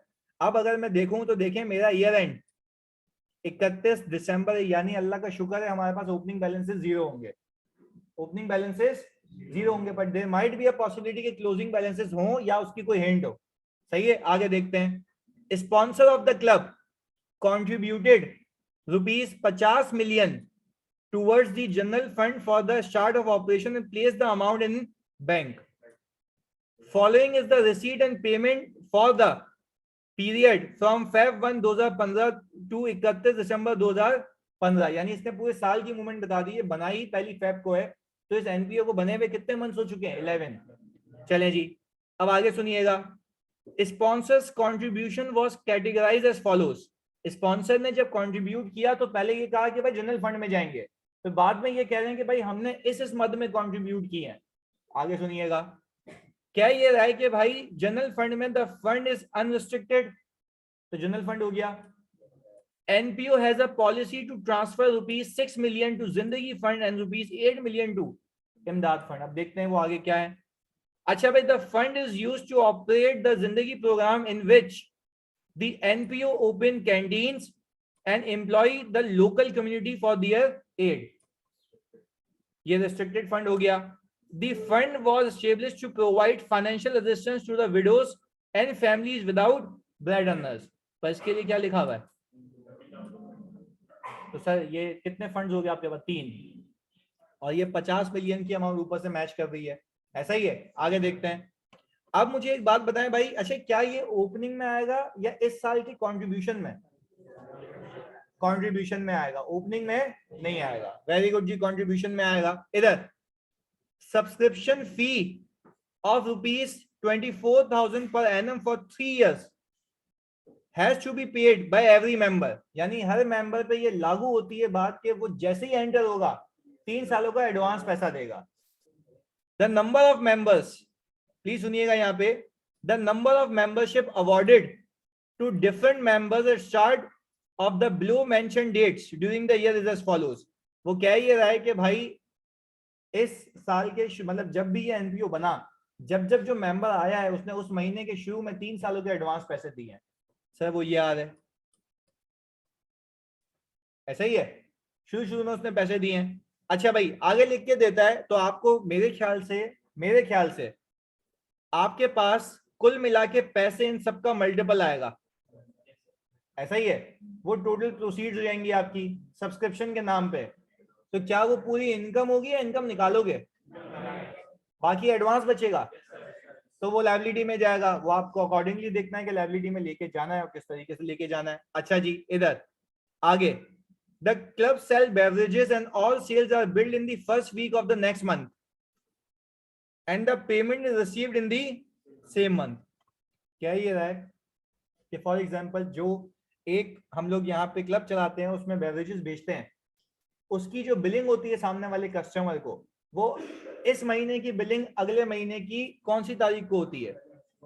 पहली वीक में होती है। यानी हम ये कह सकते हैं कि, समझना मेरी बात, कि ऊपर अगर कैश एंड बैंक दिया हुआ है, ये बात अगर नहीं समझे तो पूछ लेना हाथ के हाथ, ऊपर जो कैश एंड बैंक दिया हुआ है और इनके अगर कुछ पैसे आए होंगे तो वो सिर्फ कितने महीने के आए होंगे? 10 महीने के, पक्की बात है। अच्छा, क्योंकि 11वें महीने की बिलिंग कब होगी? जनवरी में। बात क्लियर है? चलें जी, अब सुनना आगे। टोटल परचेज, अच्छा फिर आगे क्या कह रहा है? Sale of beverages during the year 2015 amounting to rupees 150 December. अब मुझे एक बात बताओ, ये पहले बताओ, ये पैसे रिसीव हुए होंगे नहीं हुए होंगे? नहीं हुए होंगे, यानी ये रिसीवेबल होंगे। अच्छा, तो क्या ये सेल में आएंगे नहीं आएंगे? सेल में आएंगे। अच्छा, मैं खाली ऊपर जाके ये देख लूं कि यहां पे मेरे पास ये आ रहा है भाई, सेल ऑफ, सॉरी 1500 आ रहा है, ये रहा। तो ये सेल है या इसके अलावा भी कोई सेल है? नहीं, ये मेरे ख्याल से, अच्छा मैं अगर गलत नहीं कह रहा तुम लोग मुझे गाइड करो, क्या मैं कह सकता हूं कि ये 10 महीने की सेल के पैसे हैं? ये 10 महीने के हैं सेल ऑफ बेवरेजेस, ये 10 महीने के हैं। मैं बता रहा हूँ कैसे, सुन लो इधर, अभी बताता हूँ कैसे। फेब में शुरू हुआ है, सही है जी भाई। सुनना एक बात, फेब की बिलिंग कब हुई होगी? मार्च में, मार्च की अप्रैल में, ऐसे करते करते करते ये कह रहा है कि जिस महीने की जो बिलिंग होती है उसमें रिसीव हो जाती है, पर बिलिंग होती है 1 महीने के बाद है, यानी मंथ खत्म होने के अगले महीने होती है। तो मैं तुमसे ये कह रहा हूं कि दिसंबर की जो बिलिंग है वो कब होगी? तो ये जो पैसे हुए होंगे दिसंबर से पहले तक के होंगे। नवंबर तक के पैसे, दिसंबर के पैसे रिसीव नहीं हुए, तो दिसंबर की सेल पता है? यस, चलती पता है, नीचे लिखी हुई है इधर। अच्छा, आप मुझे एक बात बताओ, यानी मुझे एक बात पता लग गई इस पूरी सिचुएशन को रीड करके कि जो मुझे सेल का ऊपर पैसा दिया हुआ है वो 10 महीने का है, सही है, और दिसंबर की सेल बिल नहीं हुई तो उसके पैसे भी नहीं है, तो क्या वो सेल नहीं है? तो वो सेल में इंक्लूड होके आएगी। यहां तक कोई मसला क्लियर है? ये यहाँ इंक्लूड नहीं करनी पड़ेगी, ये रिसीट एंड पेमेंट अकाउंट है, पैसे आ चुके हैं, पर ये 10 महीने के पैसे आने भी कितने के चाहिए थे? 10 के ही आने चाहिए थे, और अगली के कब आएंगे? बाद में। तो अक्रूवल बेसिस पे सेल तो रिकॉर्ड होगी ना। ऑनलाइन में लोग तुम सब जानी पीछे बच्चे बैठे हैं, बताओ क्लियर है ये बात कि ये सेल में पार्क करना है, और बैलेंस शीट में रिसीवेबल भी आएगा कितने का? 150 का। चलें जी, वेरी गुड यार, आगे। 25% of the total purchases of beverages made during the year remain unsold. ये क्यों बता रहा है? क्लोजिंग निकालने के लिए। चलें पे, आपको ज्यादा पता है मेरे से, इधर सुनो। Salaries are paid on the first day of next month.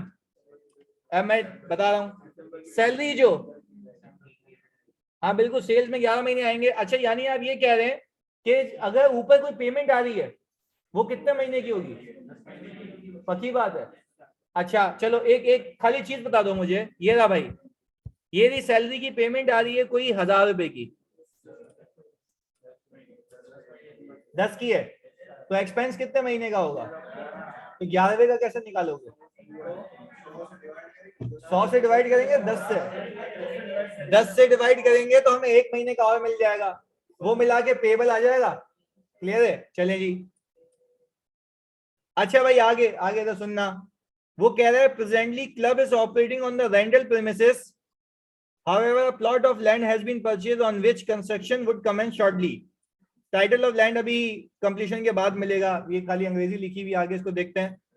Utility bill are paid on the 7th day of the next month. ये भी अक्रूवल कितने महीने का? वेरी गुड यार. इंश्योरेंस प्रीमियम, सुनना इधर, insurance premium was paid on Feb 1, 2015. सुनो तो सही, ऊपर इसकी पेमेंट आ रही होगी. अच्छा, ऊपर इसकी पेमेंट आ रही है इंश्योरेंस की 120, ऐसा ही है. अभी एक करके मुझे बताओ, ये जो 120 की पेमेंट है ये पूरा प्रीपेड था 12 महीने का, बचा कितने का होगा? तो बाकी एक्सपेंस, तो आप अकॉर्डिंगली देखना. अच्छा, तो ये क्या किया हुआ इसने? Salary, rent, utility, insurance. पहले एक्सपेंसेस निकालेंगे और फिर बांटेंगे. क्लियर है? चलिए जी, अब आई थिंक कि तुम लोग चीते हो तो आगे कर ही सकते हो, तो शुरू हो जाओ जल्दी से, जल्दी जल्दी. फोकस ये करना है सवाल, इसमें सर्वे कवरेज और फिर ये रिवाइज और फिर एनपीओ खत्म. जल्दी से. रिस्ट्रिक्टेड फंड मेथड से, क्योंकि देखो रिस्ट्रिक्टेड फंड मेथड अगर मुझे आता है तो बाकी समझो वो तो आता ही है. ऐसा ही है. हाँ जी, तुमने इससे पहले वाली नहीं ली थी? इसके साथ बैठिए, मोती वाले के साथ करीब आ जा, करीब बैठिए मोती वाला, इसके कुछ भी नहीं करेगा ये.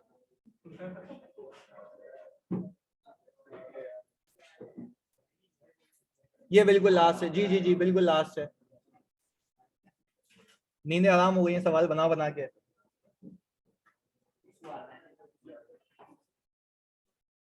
अच्छा भाई, मैं अगर तुम्हें एक बात ये कहूं कि हमने सीखना कुछ ऐसे है कि आपने सबसे पहले स्ट्रक्चर बना लेना है. स्ट्रक्चर बनाने के लिए आपको याद होना चाहिए, इनकम एंड एक्सपेंडिचर में इनकम की हेडिंग आएगी और एक्सपेंसेस की हेडिंग आएगी 10-10 लाइनों के गैप के बाद. सही है? फिर आपने एक एक करके एक लाइन आइटम को पिक करना है, उसको बिछा देना है. सही है जी? मैं तुम्हारी जगह होता तो मेरा सवाल सॉल्व करने का तरीका क्या होता है, ये सुन लो. सवाल सॉल्व करने का तरीका ये होता है कि मैं सबसे पहले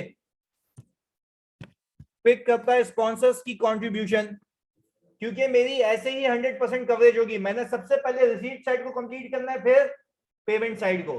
तो जल्दी से मुझे करके बताओ कि एक एक करके के स्पॉन्सर्स की कंट्रीब्यूशन, ज्वाइनिंग फी कब कैसे कहां पार्क होगी, और सबसे अहम काम जो तुम्हारा होना चाहिए वो सब्सक्रिप्शन इनकम भी निकालनी है और एडवांस भी निकालना है. तो जल्दी से शुरू हो जाओ फौरन से. जी पूछे जनीता, एक चीज पूछे.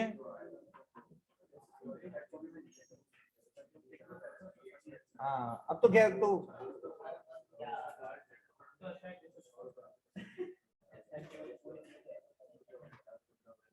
0.9 की चीज बताऊं जी?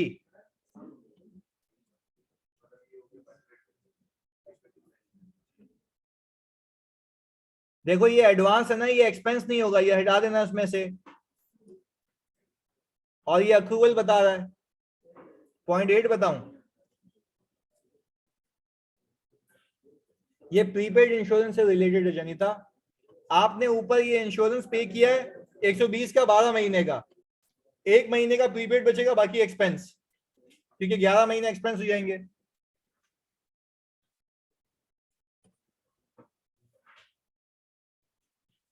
भाई टाइम मैनेजमेंट के साथ आपके पास इसको सॉल्व करने के लिए कुल मिला के 20 मिनट है.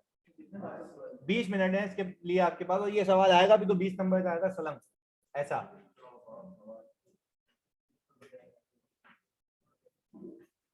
अच्छा मुस्तफा, देखो इस वाले सवाल में ओपनिंग एडवांस हो ही नहीं सकता. ओपनिंग एडवांस होगा इसमें कुछ? क्यों? बनाई इस साल है. चस्सी बनी एक चीज अभी है, तो ओपनिंग कहां से होगा? दुकान अभी खोली है, तो सुबह सुबह कोई कस्टमर ही नहीं है. सही है.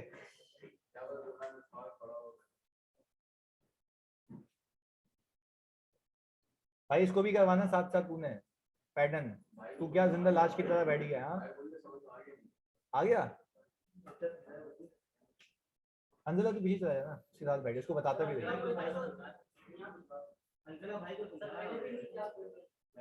अरे उसको अभी नहीं पता ना, उसको अगली लास्ट क्लास का, इसलिए कह रहा हूँ बैठ जाए यार, उसकी वो हेल्प हो जाएगी थोड़ी सी. तेरे को तो पता है ना यार, तू काहे टेंशन लेता है. उसका फॉर्मेट पे हाथ सेट हो जाएगा, बस ये है.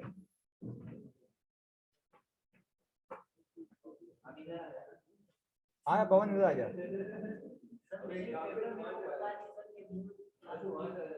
कल की क्लास में जो किया था, तो तुमने जो रेगुलर में कराया था, तुमने बोला वही एनपीओ है, निकाल दो। हाँ, ये तो बहुत मसला है ये तो।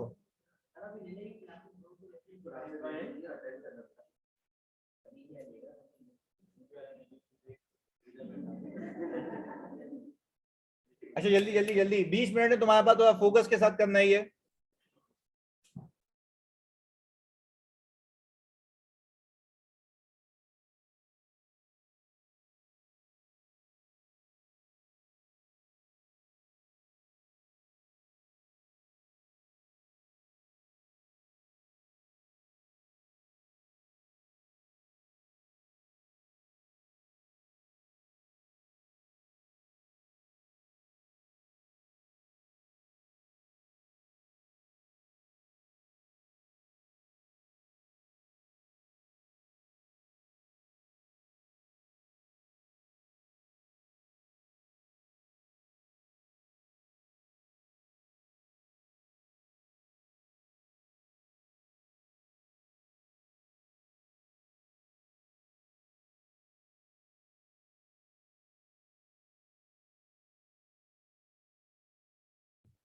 अच्छा ये ज्वाइनिंग फी है, कुछ भी नहीं लिखा हुआ तो सीधी सीधी इनकम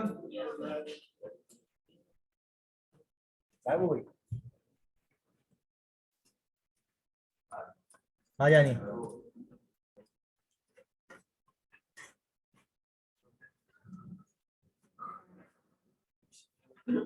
अभी ये नहीं होता था, जल्दी बता,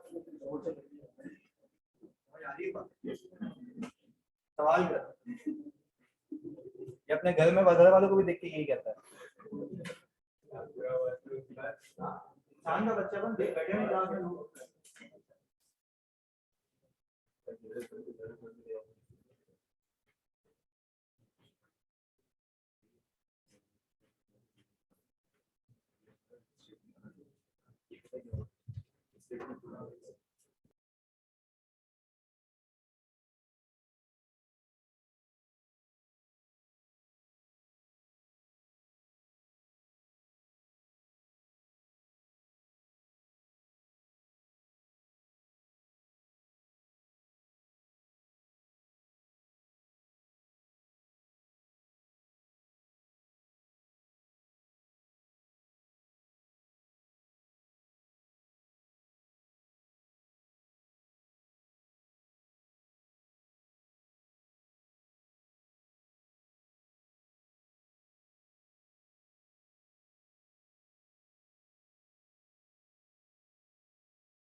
फोर सिक्स थ्री जीरो, अभी देखते हैं।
देखो अगर कोई डोनेशन मिला हो कोई चीज परचेज करने के लिए, वो रिस्ट्रिक्टेड फंड में रहता है ना तब तक, और फिर परचेज कर लेंगे तो वहां से आप उसकी यूटिलाइजेशन दिखा देंगे।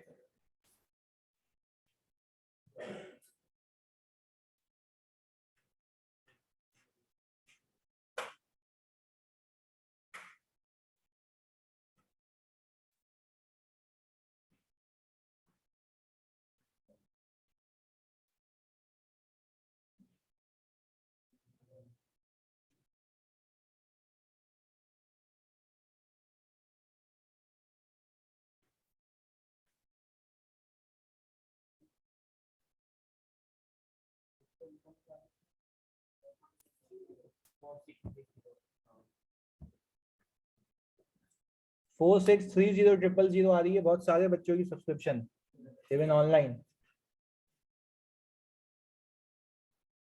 और फिर आप बैलेंसिंग फिगर एडवांस निकाल लेंगे।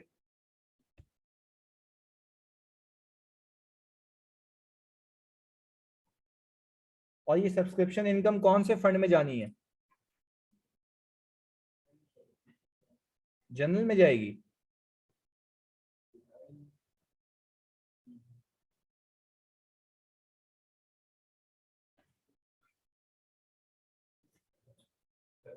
जी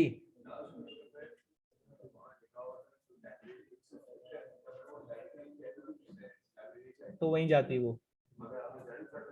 मैंने चसी 5वीं बार बता रहा हूँ कि बता दिया था ग्रुप के ऊपर कि गलत था, वो लिंक गलत लगा हुआ उसमें। सही है, उसकी क्लासिफिकेशन सही करनी है बस।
हाँ भाई, सबने सब्सक्रिप्शन पे काम कर लिया है? हो गया? ये खाली सब्सक्रिप्शन चेक कर लें कि भाई 112, 98, 101 और 105 ऐसा ही है। 416 कुल मिला के मेंबर्स है हमारे पास। अच्छा भाई, फिर हमने किया ये कि हमारे पास कैश आ गया इतना कुल मिला के, कितने कितने सालों का? 3 3 सालों का, यही है ना? चेक कर लें भाई, 3 सालों का यही है। 24,000 पर एनम है, और कितने सालों के लिए देना है? 3 सालों के लिए। तो आप जरा ये देख लें कि कैश सबका यही आ रहा है, मैच कर लें। बता देता हूँ जावेद।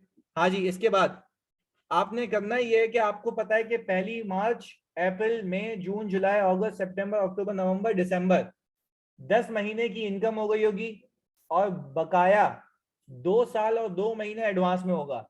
तो हम सिंपल ये काम क्यों नहीं करते, इनकम निकाल लेते हैं, बाकी किस में फेंक देंगे? एडवांस में। पर आपको इनकम निकालने का तरीका ये होना चाहिए आपका कि आपको 8064 को डिवाइड करना 3 से। तो आपके पास 1 साल का आ गया। 1 साल में से आपने 10 महीने की इनकम निकाल लेनी है, वो ये आ गई। ऐसा ही है। और आपने कुल मिला के इसमें से ये इनकम माइनस करनी है, तो इसका सिर्फ एडवांस आ गया। सही है। दूसरे का आपने इसी अमाउंट को डिवाइड करना है फिर 3 से, मल्टीप्लाई करना है कितने महीने से, 7 मंथ से। आपने 7 मंथ्स की इनकम निकालनी है, बाकी क्या आ जाएगा, एडवांस आ जाएगा। ऑनलाइन वालों तुम सबने ऐसे ही किया, कितने लोगों ने ऐसे किया एक्चुअली, आंसर यही है। चलें जी, आपके पास 4630 की इनकम आ गई और बकाया आपके पास क्या आ गया, एडवांस आ गया। बेहतरीन है जी। चुप्पा पर एनम लिखा हुआ ऊपर। दानियाल सीधी सी बात है, 112 मेंबर्स को आपने मल्टीप्लाई किया 24,000 से इनटू 3 साल, ये अमाउंट आ गई।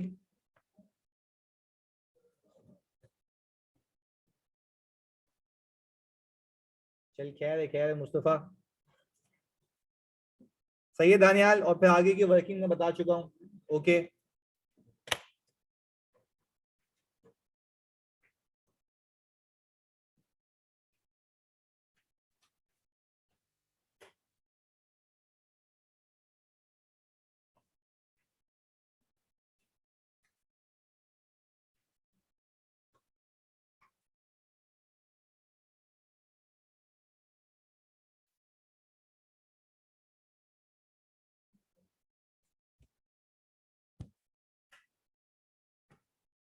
रिसीट्स में भाई सेल ऑफ बेवरेजेस ये आ रहा है, 1500 आ रहा है। इन्वेस्टमेंट इनकम ये वाली 250 की, इसके रिलेटेड कोई इंफॉर्मेशन दी है? नहीं, अगर ये इसके रिलेटेड नीचे कुछ भी नहीं बताया तो सीधी सीधी इनकम है ये जनरल फंड में।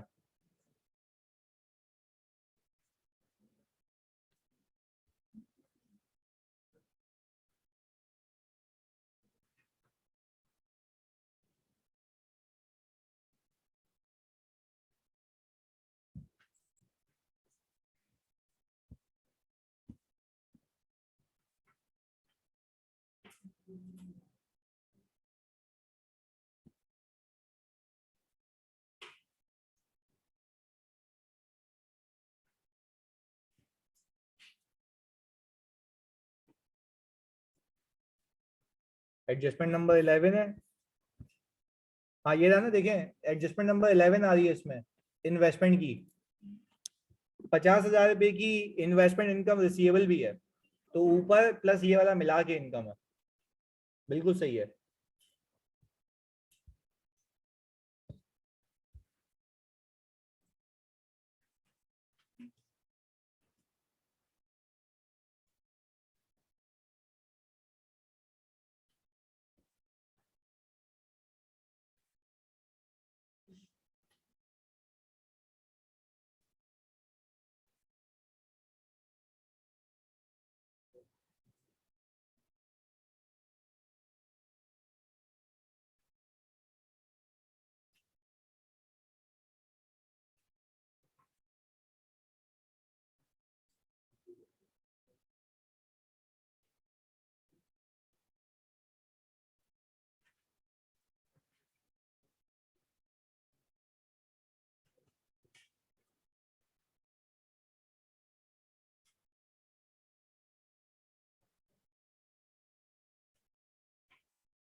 एंट्रीज बना ली।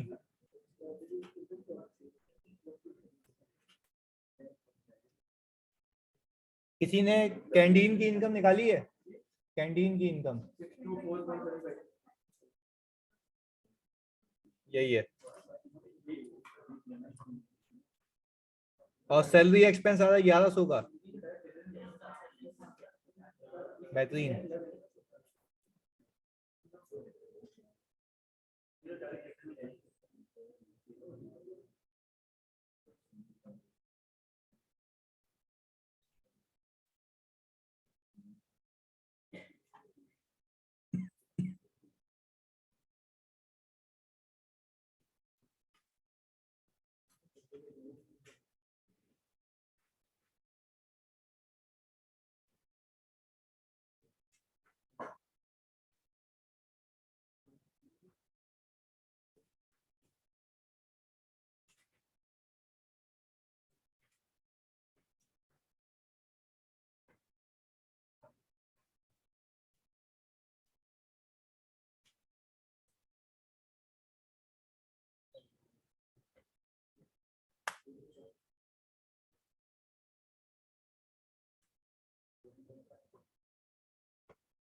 जी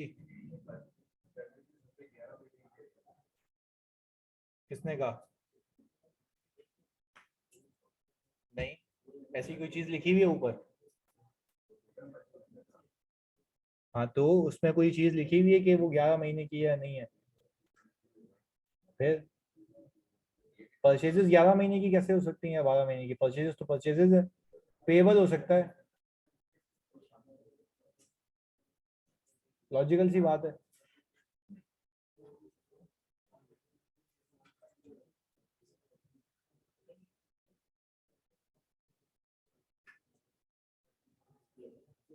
चलो मैं देख लूंगा शायद।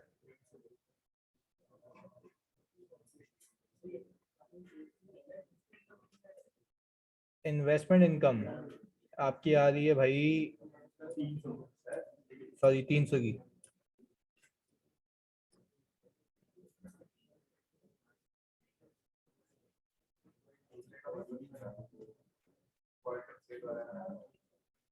Point of cell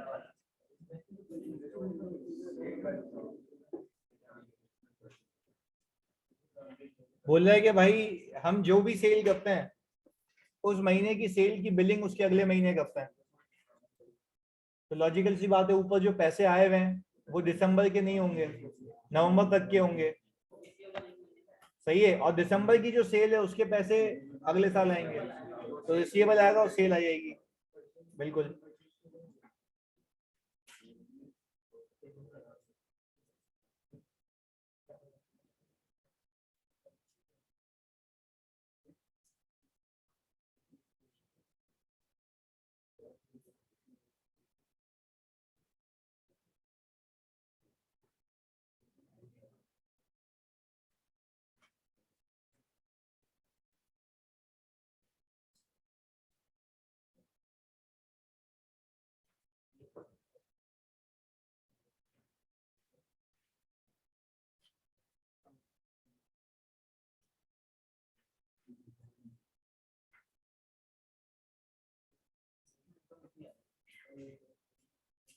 three hundred ही।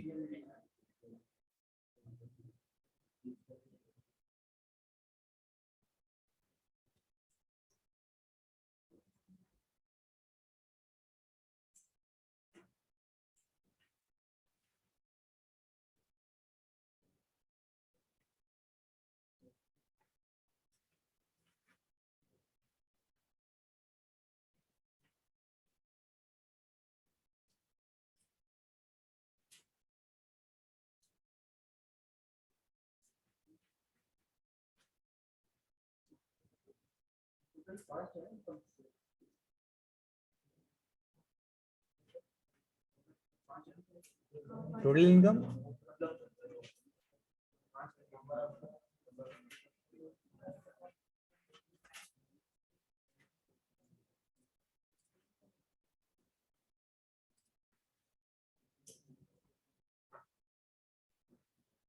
चलिए जी भाई आ जाए, डिस्कस करें सवाल,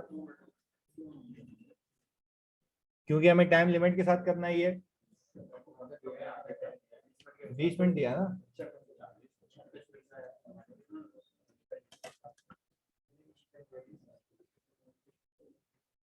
अच्छा, और जितना किया है वो तो डिस्कस करें, इधर देख लो जी। अच्छा भाई, खाली आपने कैलकुलेटर पा सकना है और ताकि साथ साथ आप देखते रहिए। इधर भाई ये एनपीओ शुरू हुआ है इस साल की फेब में, और आते ही जो एनपीओ जिन्होंने शुरू किया है उन्होंने पैसे कंट्रीब्यूट किए हैं कितने? 50,000 के, ऐसा ही है। तो भाई आपने ये 50,000 स्पॉन्सर्स की कंट्रीब्यूशन देख ली। हमने जाके नीचे पहली इंफॉर्मेशन में देखा कि इन 50,000 की जो कंट्रीब्यूशन है वो इस मद में हो गई है। तो अगर मेरा रिस्ट्रिक्टेड फंड मेथड है तो मैं इसको कितने हिस्सों में ब्रेक करूं? 3। अच्छा भाई, हमने सबसे पहले काम किया 25, 15 और 10 को डिस्ट्रीब्यूट कर दिया। हमने देखें यहाँ पे 3 फंड खोल दिए, जनरल, जिंदगी फंड और इंडोमेंट फंड, ऐसा ही है। आप जरा यहाँ देखें कंट्रीब्यूशन में 25, 15 और 10 आ रहा है, कुल मिला के 50 आ गया। सही है जी, ये तो सिंपल था, आपने खाली इसको बाइफरकेट करना था। यहां तक कोई इशू? चलिए जी, आपने सिर्फ इंश्योर ये करना है कि आपका हर एक रिसीट टैकल हो जाए, और अगर आपने ये इंश्योर कर लिया कि हर एक रिसीट आ गई तो दैट मींस के सवाल कंप्लीटनेस की तरफ जाएगा। अब आगे सुनिएगा प्लीज फोकस के साथ। आपने देखा ज्वाइनिंग फीस, अब ज्वाइनिंग फीस के रिलेटेड कुछ भी नहीं बताया हुआ, तो ये सीधी सीधी क्या बन जाएगी? इनकम बन जाएगी। अच्छा जी, अब वैसे ये देखें हम, प्लीज सुनिएगा, वैसे अगर हम ये देखें कि ये जो ज्वाइनिंग फीस है, आप देखें इसका नाम क्या भाई, जिंदगी ऑर्गेनाइजेशन ने एनपीओ शुरू किया हुआ है, ऐसा ही है। तो यानी इस वाले केस में ज्वाइनिंग फीस अगर मैं देखूं यहाँ पे, जनरल फंड या अनरिस्ट्रिक्टेड फंड कहीं भी यूज हो सकता है, पर रिस्ट्रिक्टेड फंड देखो क्या करता है, जिसमें कैंटीन्स हैं और एम्प्लॉय करती है लोकल कम्युनिटी की एड करने के लिए, ऐसा ही है।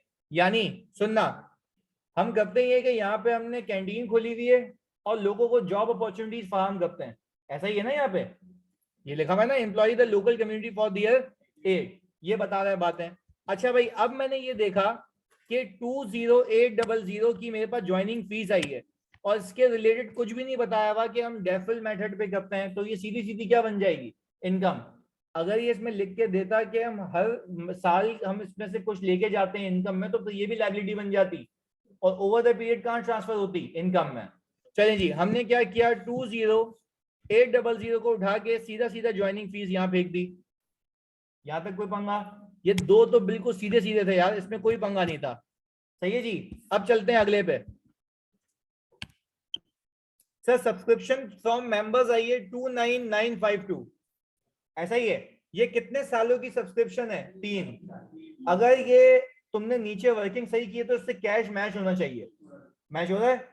चलें जी इधर, अब हमने किया ये कि हमने भाई ये डेटा पिक किया, अभी तक फर्दर इंफॉर्मेशन में से कुछ भी यूज नहीं हुआ, अभी तक तो सीधा सीधा हिसाब किताब है। हमने पहली चीज पिक की, ये तो ब्रेकअप है, सॉरी, ये रहा नंबर 2, और ये नंबर 1 पिक हो चुका है। क्लियर है? हम टिक लगाते रहेंगे जिस पे भी हो जाए, क्योंकि जब तुम्हारा पेपर होगा तो पेंसिल से कंट्रोल लगना है इसका। इधर अब मुझे एक बात बताएं, 112 मेंबर आए, 98 मेंबर आए, 101 आए और 105 आए। हमने इन मेंबर्स को यहां ऐसे बाइफरकेट कर दिया। हमने कहा एक एक मेंबर ने कितने दिए? 24,000, और 24,000 तो एक साल के हैं। कितने सालों के मांगे हमने? 3। तो हमने जब इससे मल्टीप्लाई किया तो हमारे पास इन सबका सम यही आ गया। हमारे पास क्या ये अमाउंट दिखती है हमें बैलेंस शीट में, उसमें कैश एंड बैंक में, ऐसा ही है। चलिए जी, अब हमने ये कहा कि आप इसमें से सारी इनकम नहीं करेंगे, एक साल के भी कुछ महीने। पहले में कितने महीने? 10 महीने, पक्की बात है। मार्च से लेके 31 दिसंबर, तो स्टार्ट ऑफ द लिखा हुआ है ना, स्टार्ट ऑफ द मंथ, तो मार्च, अप्रैल, मई, जून, जुलाई, अगस्त, सितंबर, अक्टूबर, नवंबर, दिसंबर, तो एक साल के 10 महीने इनकम जाएगी और बाकी एडवांस हो जाएगा। तो हमने देखे सिंपल किया क्या, 8064 को डिवाइड किया 3 से, तो एक साल के पैसे आ गए, और एक साल के पैसे में से कितने महीने के निकाल लिए? 10 के। क्लियर है? हमने सीधी इनकम बुक कर ली और बाकी आ गया बैलेंसिंग फिगर। ये हमने ऐसे ही सबके लिए किया। हमारे पास कुल मिला के इनकम आ गई, ये एडवांस आ गया। ये क्या, ये इनकम अब इनकम एंड एक्सपेंडिचर अकाउंट में जाने के लायक है? यस सर, हम निकाल चुके हैं। और ये कहां जाएगा? बैलेंस शीट में, एडवांस में, इधर। अच्छा भाई, हमने 4630 जाके यहां पे पार्क कर लिया जिंदगी फंड में। अच्छा, अब आप बोलेंगे सर जनरल में क्यों नहीं किया? जनरल में इसलिए नहीं किया क्योंकि सब्सक्रिप्शन जो दी जा रही है वो कैंटीन वगैरह के लिए दी जाएगी, तो कैंटीन बनी हुई कहाँ है? जिंदगी फंड में, तो हमने वहीं इसके पैसे ले लिए। यहां तक कोई पंगा? चलिए जी आगे। हमने ये कहा कि भाई एक एक करके हम लेके चलेंगे इसको। हमने कहा भाई ये भी डन हो गया। अब सेल ऑफ बेवरेजेस, क्या इसके रिलेटेड जानी नीचे कोई एडजस्टमेंट है? अच्छा जी, सेल ऑफ बेवरेजेस 1500 इनकम है या इसमें से कुछ रिसीवेबल भी है, तो वो भी तो सेल्स होगी ना। तो हमने सिंपल एक काम ये किया, देखें यहाँ पे लिखा हुआ ये क्लब बेचता है और सेल जो भी बिल होता है वो होता है पहली वीक ऑफ नेक्स्ट मंथ में। मैं तुमसे एक एक करके पूछूंगा, जवाब देना। जो मार्च की बिलिंग होगी, ये बना मार्च में ना, मार्च की बिलिंग कब होगी? अप्रैल में, अप्रैल की, मई की, जून में, ऐसे करते और बोल रहा है ये कि जिस महीने में मैं बिलिंग करता हूँ उस महीने पैसे रिसीव भी हो जाते हैं। तो आपको नहीं लगता कि दिसंबर एक ऐसा वाहिद महीना है जिसकी बिलिंग नहीं हुई तो उसके पैसे भी रिसीव? तो क्या हम ये बात तय कर सकते हैं कि ऊपर जो तुम्हें पैसे मिले हैं, जो ऊपर यहां गिवन है ये वाले, ये कितने महीने के हैं? ऐसा ही है, 10 मंथ्स के। और ये क्लब बना कब है? पहली फेब। तो मुझे एक बात बताओ, जो पहली फेब को बना है तो दिसंबर में सेल नहीं हुई, ये कि बिल नहीं हुआ। अच्छा, यानी आप ये कह रहे हैं कि जितनी बिलिंग हुई है वो 10 महीने की हुई है। यानी सर सीधा क्यों नहीं कहते नवंबर के महीने तक की बिलिंग हुई है? तो पहली फेब से लेके नवंबर कितने महीने? 10। तो 10 महीने की सेल के पैसे ये मिल गए, तो ये सेल्स आ गई। और कैश ने तुम्हें नीचे कुछ बताया कि इतने नहीं हुए, ये रहे दिसंबर के पैसे इसके अंदर शामिल नहीं है, क्योंकि हमने बिल नहीं किया तो पैसे आए भी नहीं होंगे। तो क्या वो सेल नहीं है? सेल है। तो हमने सिंपल एक काम ये करना है, क्योंकि रुपीज इन थाउजेंड में चल रहा है, तो 250 प्लस 150 कितना आ गया? सॉरी 1500, यहाँ पे लिख देते हैं भाई 1500 प्लस, यही आ रहा है। अच्छा, मेक श्योर करने के लिए ये 150 कहाँ चले आएगा? बैलेंस शीट में एज अ रिसीवेबल, क्योंकि आप लोगों को मेंटेन करके चलना ही है। चलें जी आगे। अब मुझे एक बात बताएं, ये चला गया बैलेंस शीट में सर, पर इसके लिए कोई कॉस्ट भी तो इनकर हुई होगी। अब हम जरा देखते हैं सवाल के अंदर, प्रेडिक्ट लगाते हैं पहले। हमारे पास सवाल के अंदर देखें, क्या आपने कोई परचेजेस किए हैं? हाँ जी, ये 1367।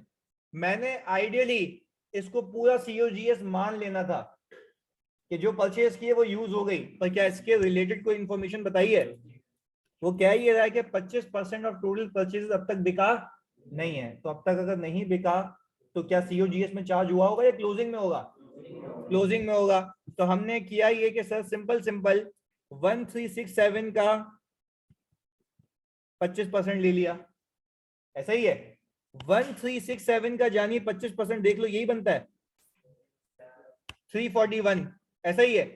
3, अच्छा अब मैंने किया ये कि परचेजेस ये थी, बच इतना गया तो बिक इतना गया। हमने अपनी सेल में से ये सीओजीएस को माइनस किया तो हमारे पास जीपी कितना आ गया? 624.75। क्या मैं कह सकता हूं कि income from sale of beverages ये है?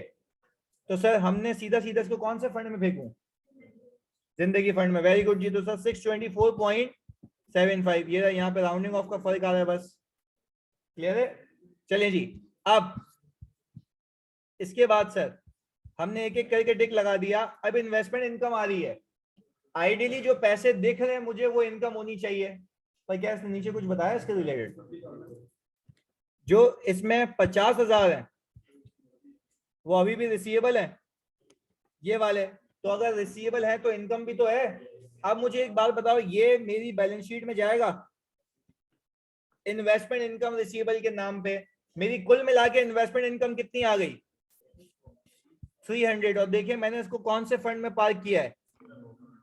एक लॉजिक सुनो, एंडोमेंट फंड में पार्क करने का लॉजिक है क्योंकि यही वो फंड है जहां से इन्वेस्टमेंट करके यहाँ के लिए पैसे निकाले जाते हैं। यहां तक कोई इशू नहीं। मैंने एक में सुनो सुनो, जनरल फंड में इसलिए देखो नथिंग स्पेसिफाइड, पर अगर मैं वैसे लॉजिक लगाऊं तो एंडोमेंट में जाना चाहिए क्योंकि इन्वेस्टमेंट होती है उस पर्पस के लिए। क्लियर है? अच्छा जी, इधर अब मुझे एक बात बताओ, कितने लोग ऐसे हैं जिन्होंने यहां तक कर लिया था? इन्वेस्टमेंट परचेज एक एसेट है, वो सीधा सीधा कहां जाएगा? बैलेंस शीट में। उसी से तो इनकम आ रही है, उसी एसेट से ये इनकम आ रही है। चले जी, चले जी, बिल्कुल। सब्सक्रिप्शन मैंने अभी बताया था कि कैंटीन वगैरह के लिए लोग सब्सक्रिप्शन करवाएंगे ना, तो इसलिए इस फंड में डाला है मैंने। लॉजिकल सी बात है। सही है जी। इधर अब इसके बाद प्लीज सुनिएगा, आप जल्दी जल्दी करना है क्योंकि पेमेंट्स में कोई रॉकेट साइंस है नहीं, खाली तो देख लो जल्दी से।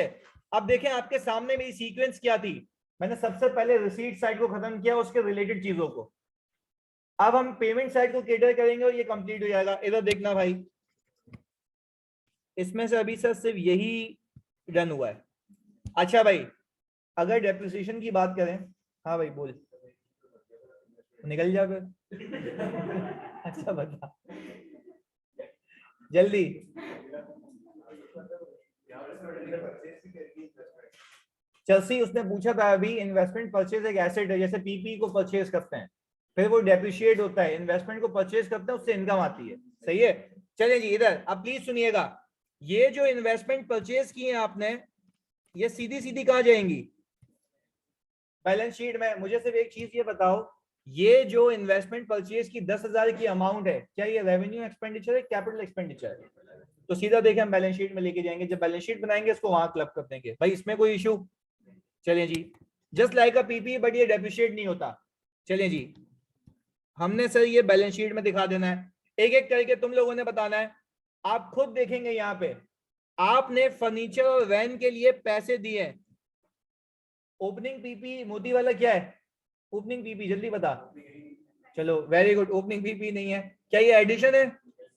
अच्छा, अब इसके रिलेटेड पहले ये बता दो मुझे, क्या कोई नीचे इंफॉर्मेशन गिवन है? चलिए जी देख लेते हैं, कौन सी इंफॉर्मेशन है भाई, 10 है।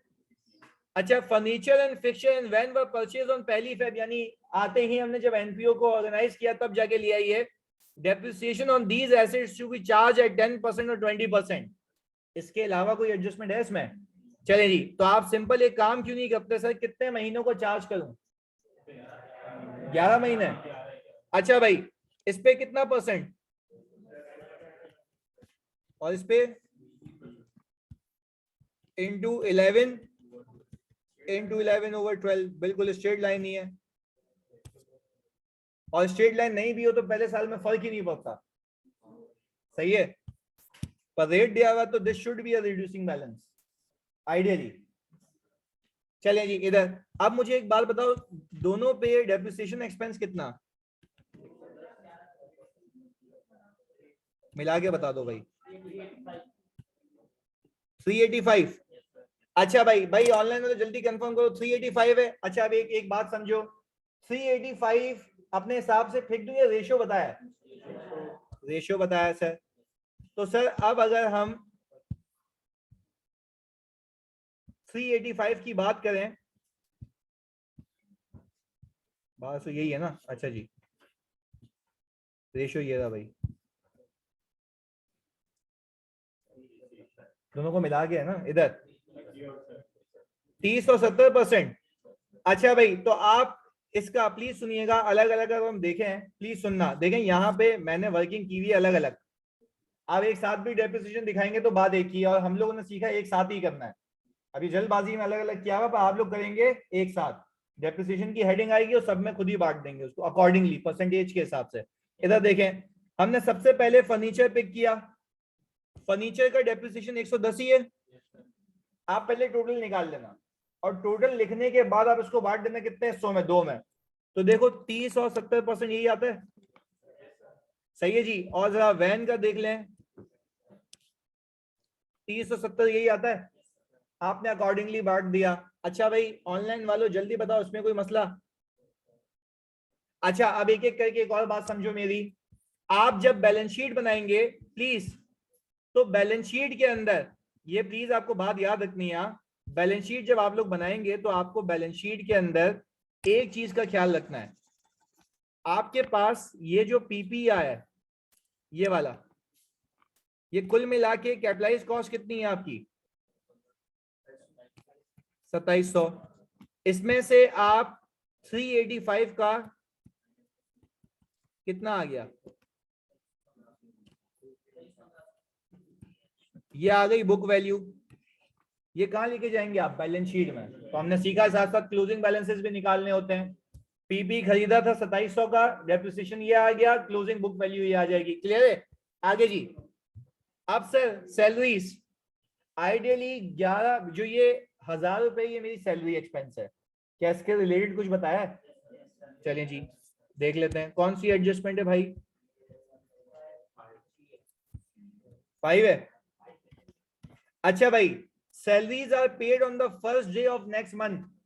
अच्छा यानी हम ये कह सकते हैं कि नवंबर की सैलरी दिसंबर में पे हो गई होगी और दिसंबर की अब तक पे, तो अगर पे नहीं हुई तो पेमेंट्स में भी नहीं आ रही, तो क्या वो एक्सपेंस नहीं है, पेबल है। अच्छा तो वो कितनी है एक महीने की?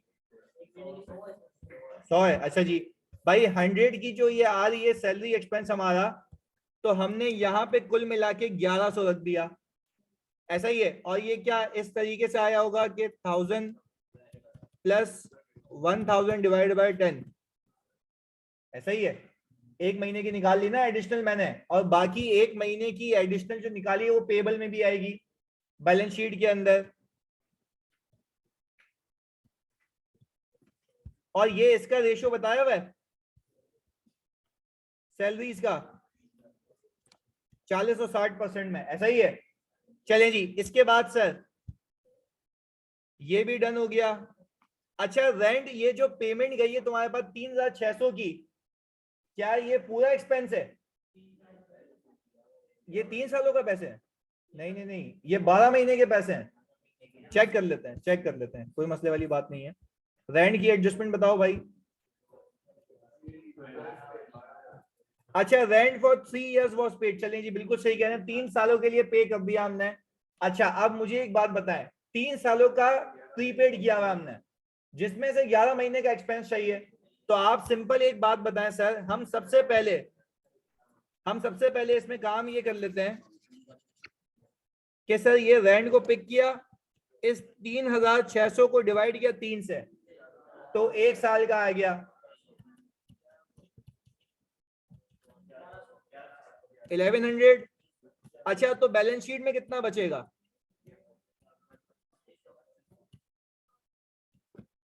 2500 है ना, 100 हटेगा भी तो 5 की फिगर आएगी, सही है इधर। अच्छा भाई ये 2500 आ गया। अब मुझे एक बात बताओ, 2500 बैलेंस शीट में जाएगा, यानी देखो मैंने तुम्हें सिखाया भी है कि साथ साथ वर्किंग करते हुए क्लोजिंग भी निकाल लेना, ताकि बैलेंस शीट बनाते हुए आपको सिर्फ क्या करना, उसको चिपकाना हो वहां पे, दैट्स इट। चलिए जी अब मुझे एक बात बताएं, आपका एक्सपेंस आ गया 1100 का, क्या इसकी बाइफरकेशन बताइए?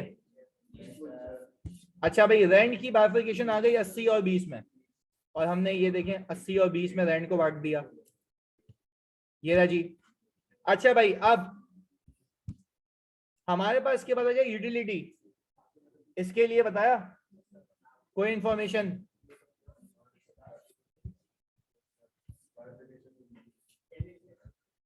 सेवन पे। अच्छा भाई ये तो यूटिलिटी बिल आ गया हमारे पास 7 डे। अच्छा इस पे भी एक महीने का अप्रूवल है, ऐसा ही है। तो मुझे एक बात बताएं भाई, ये जो पैसे दिए हुए हैं आपको, ये कितने महीने के हैं? 10 महीने के। तो सर आप इसके अंदर एक्सपेंस निकालना चाहते हैं, तो आप इसमें 57 और ऐड कर दें।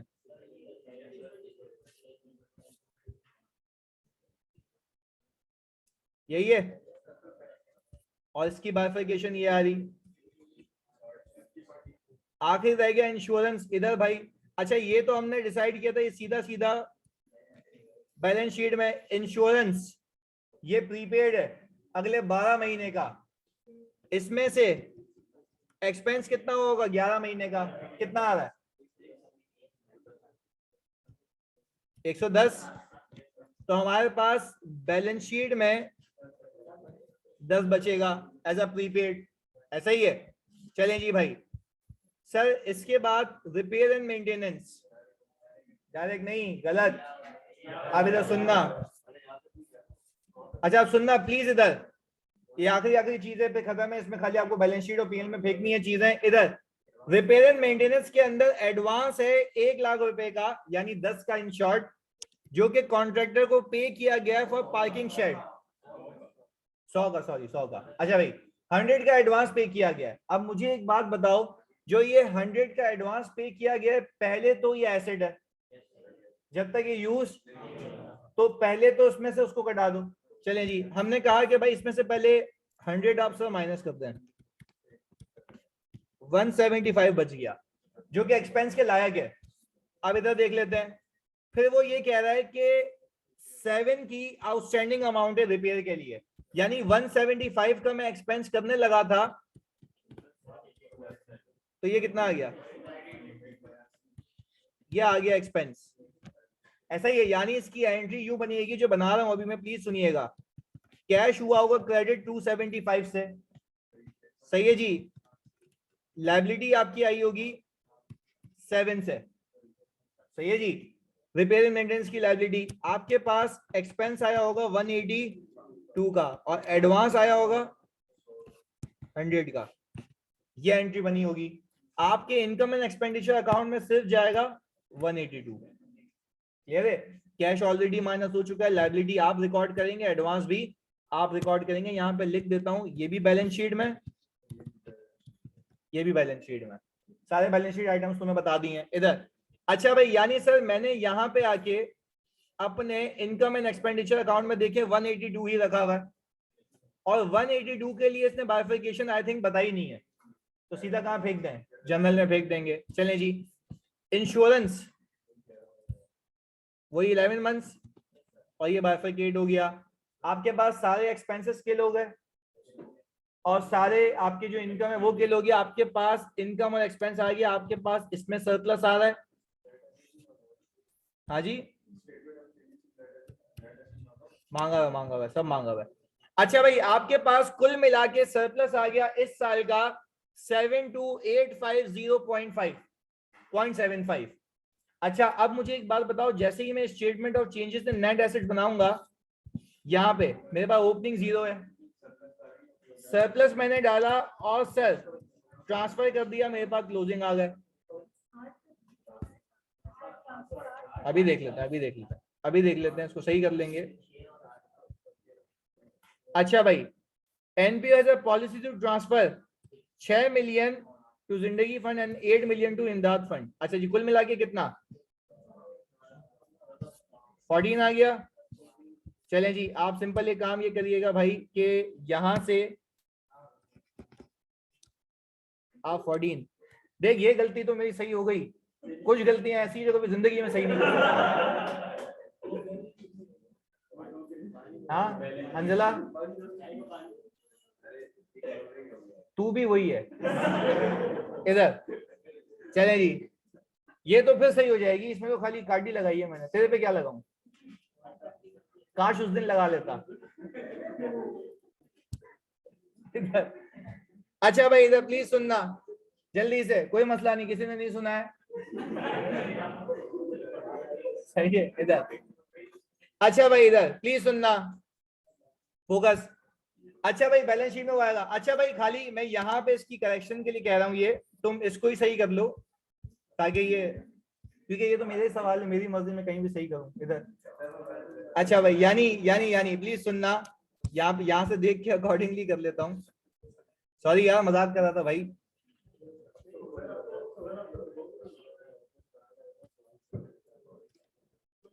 ये 4 आ गया, सही है भाई, मैंने उसको 4 कर लिया है, सही है। अब तो सब सही हो गया, 6 और 4 ट्रांसफर हुआ, तो कुल मिला के 10 ट्रांसफर हुआ, सही है जी। अब तो कोई कुछ नहीं बोलेगा गलती पे इधर। अच्छा जी, प्लीज भाई सुनना मेरी बात प्लीज। यानी सर, आपने अब जो भी आइटम्स हैं आपने वो सीधे सीधे बैलेंस शीट में चिपकाने हैं, वो टैली हो जानी है। चलें जी, इसको एक बार घर पे जाके फिर से कर लीजिएगा, ये एक अच्छा सवाल है, मैं अभी भेज देता हूँ ग्रुप पे। सही है जी। अब ऑनवर्ड्स हमारे पास, तुम ये बता दो, देखो इन्वेस्टमेंट प्रॉपर्टी तो रिवाइज नहीं करना,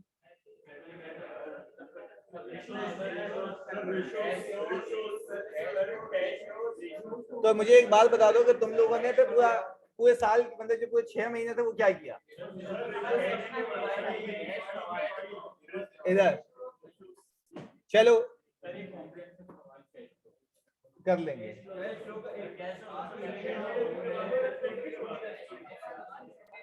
कर लेंगे। हाँ रेशियोज भी भाई, रेशियो भी कर लेंगे, सही है जी, और इन्वेस्टमेंट प्रॉपर्टी भी कर लेंगे, सही है जी। हाँ कर लेंगे, कसम से करवा दूंगा, हाँ करा दूंगा, सही है इधर। चलो जी, मिलते हैं अगली क्लास में, अल्लाह हाफिज। हाँ जानी बोलो।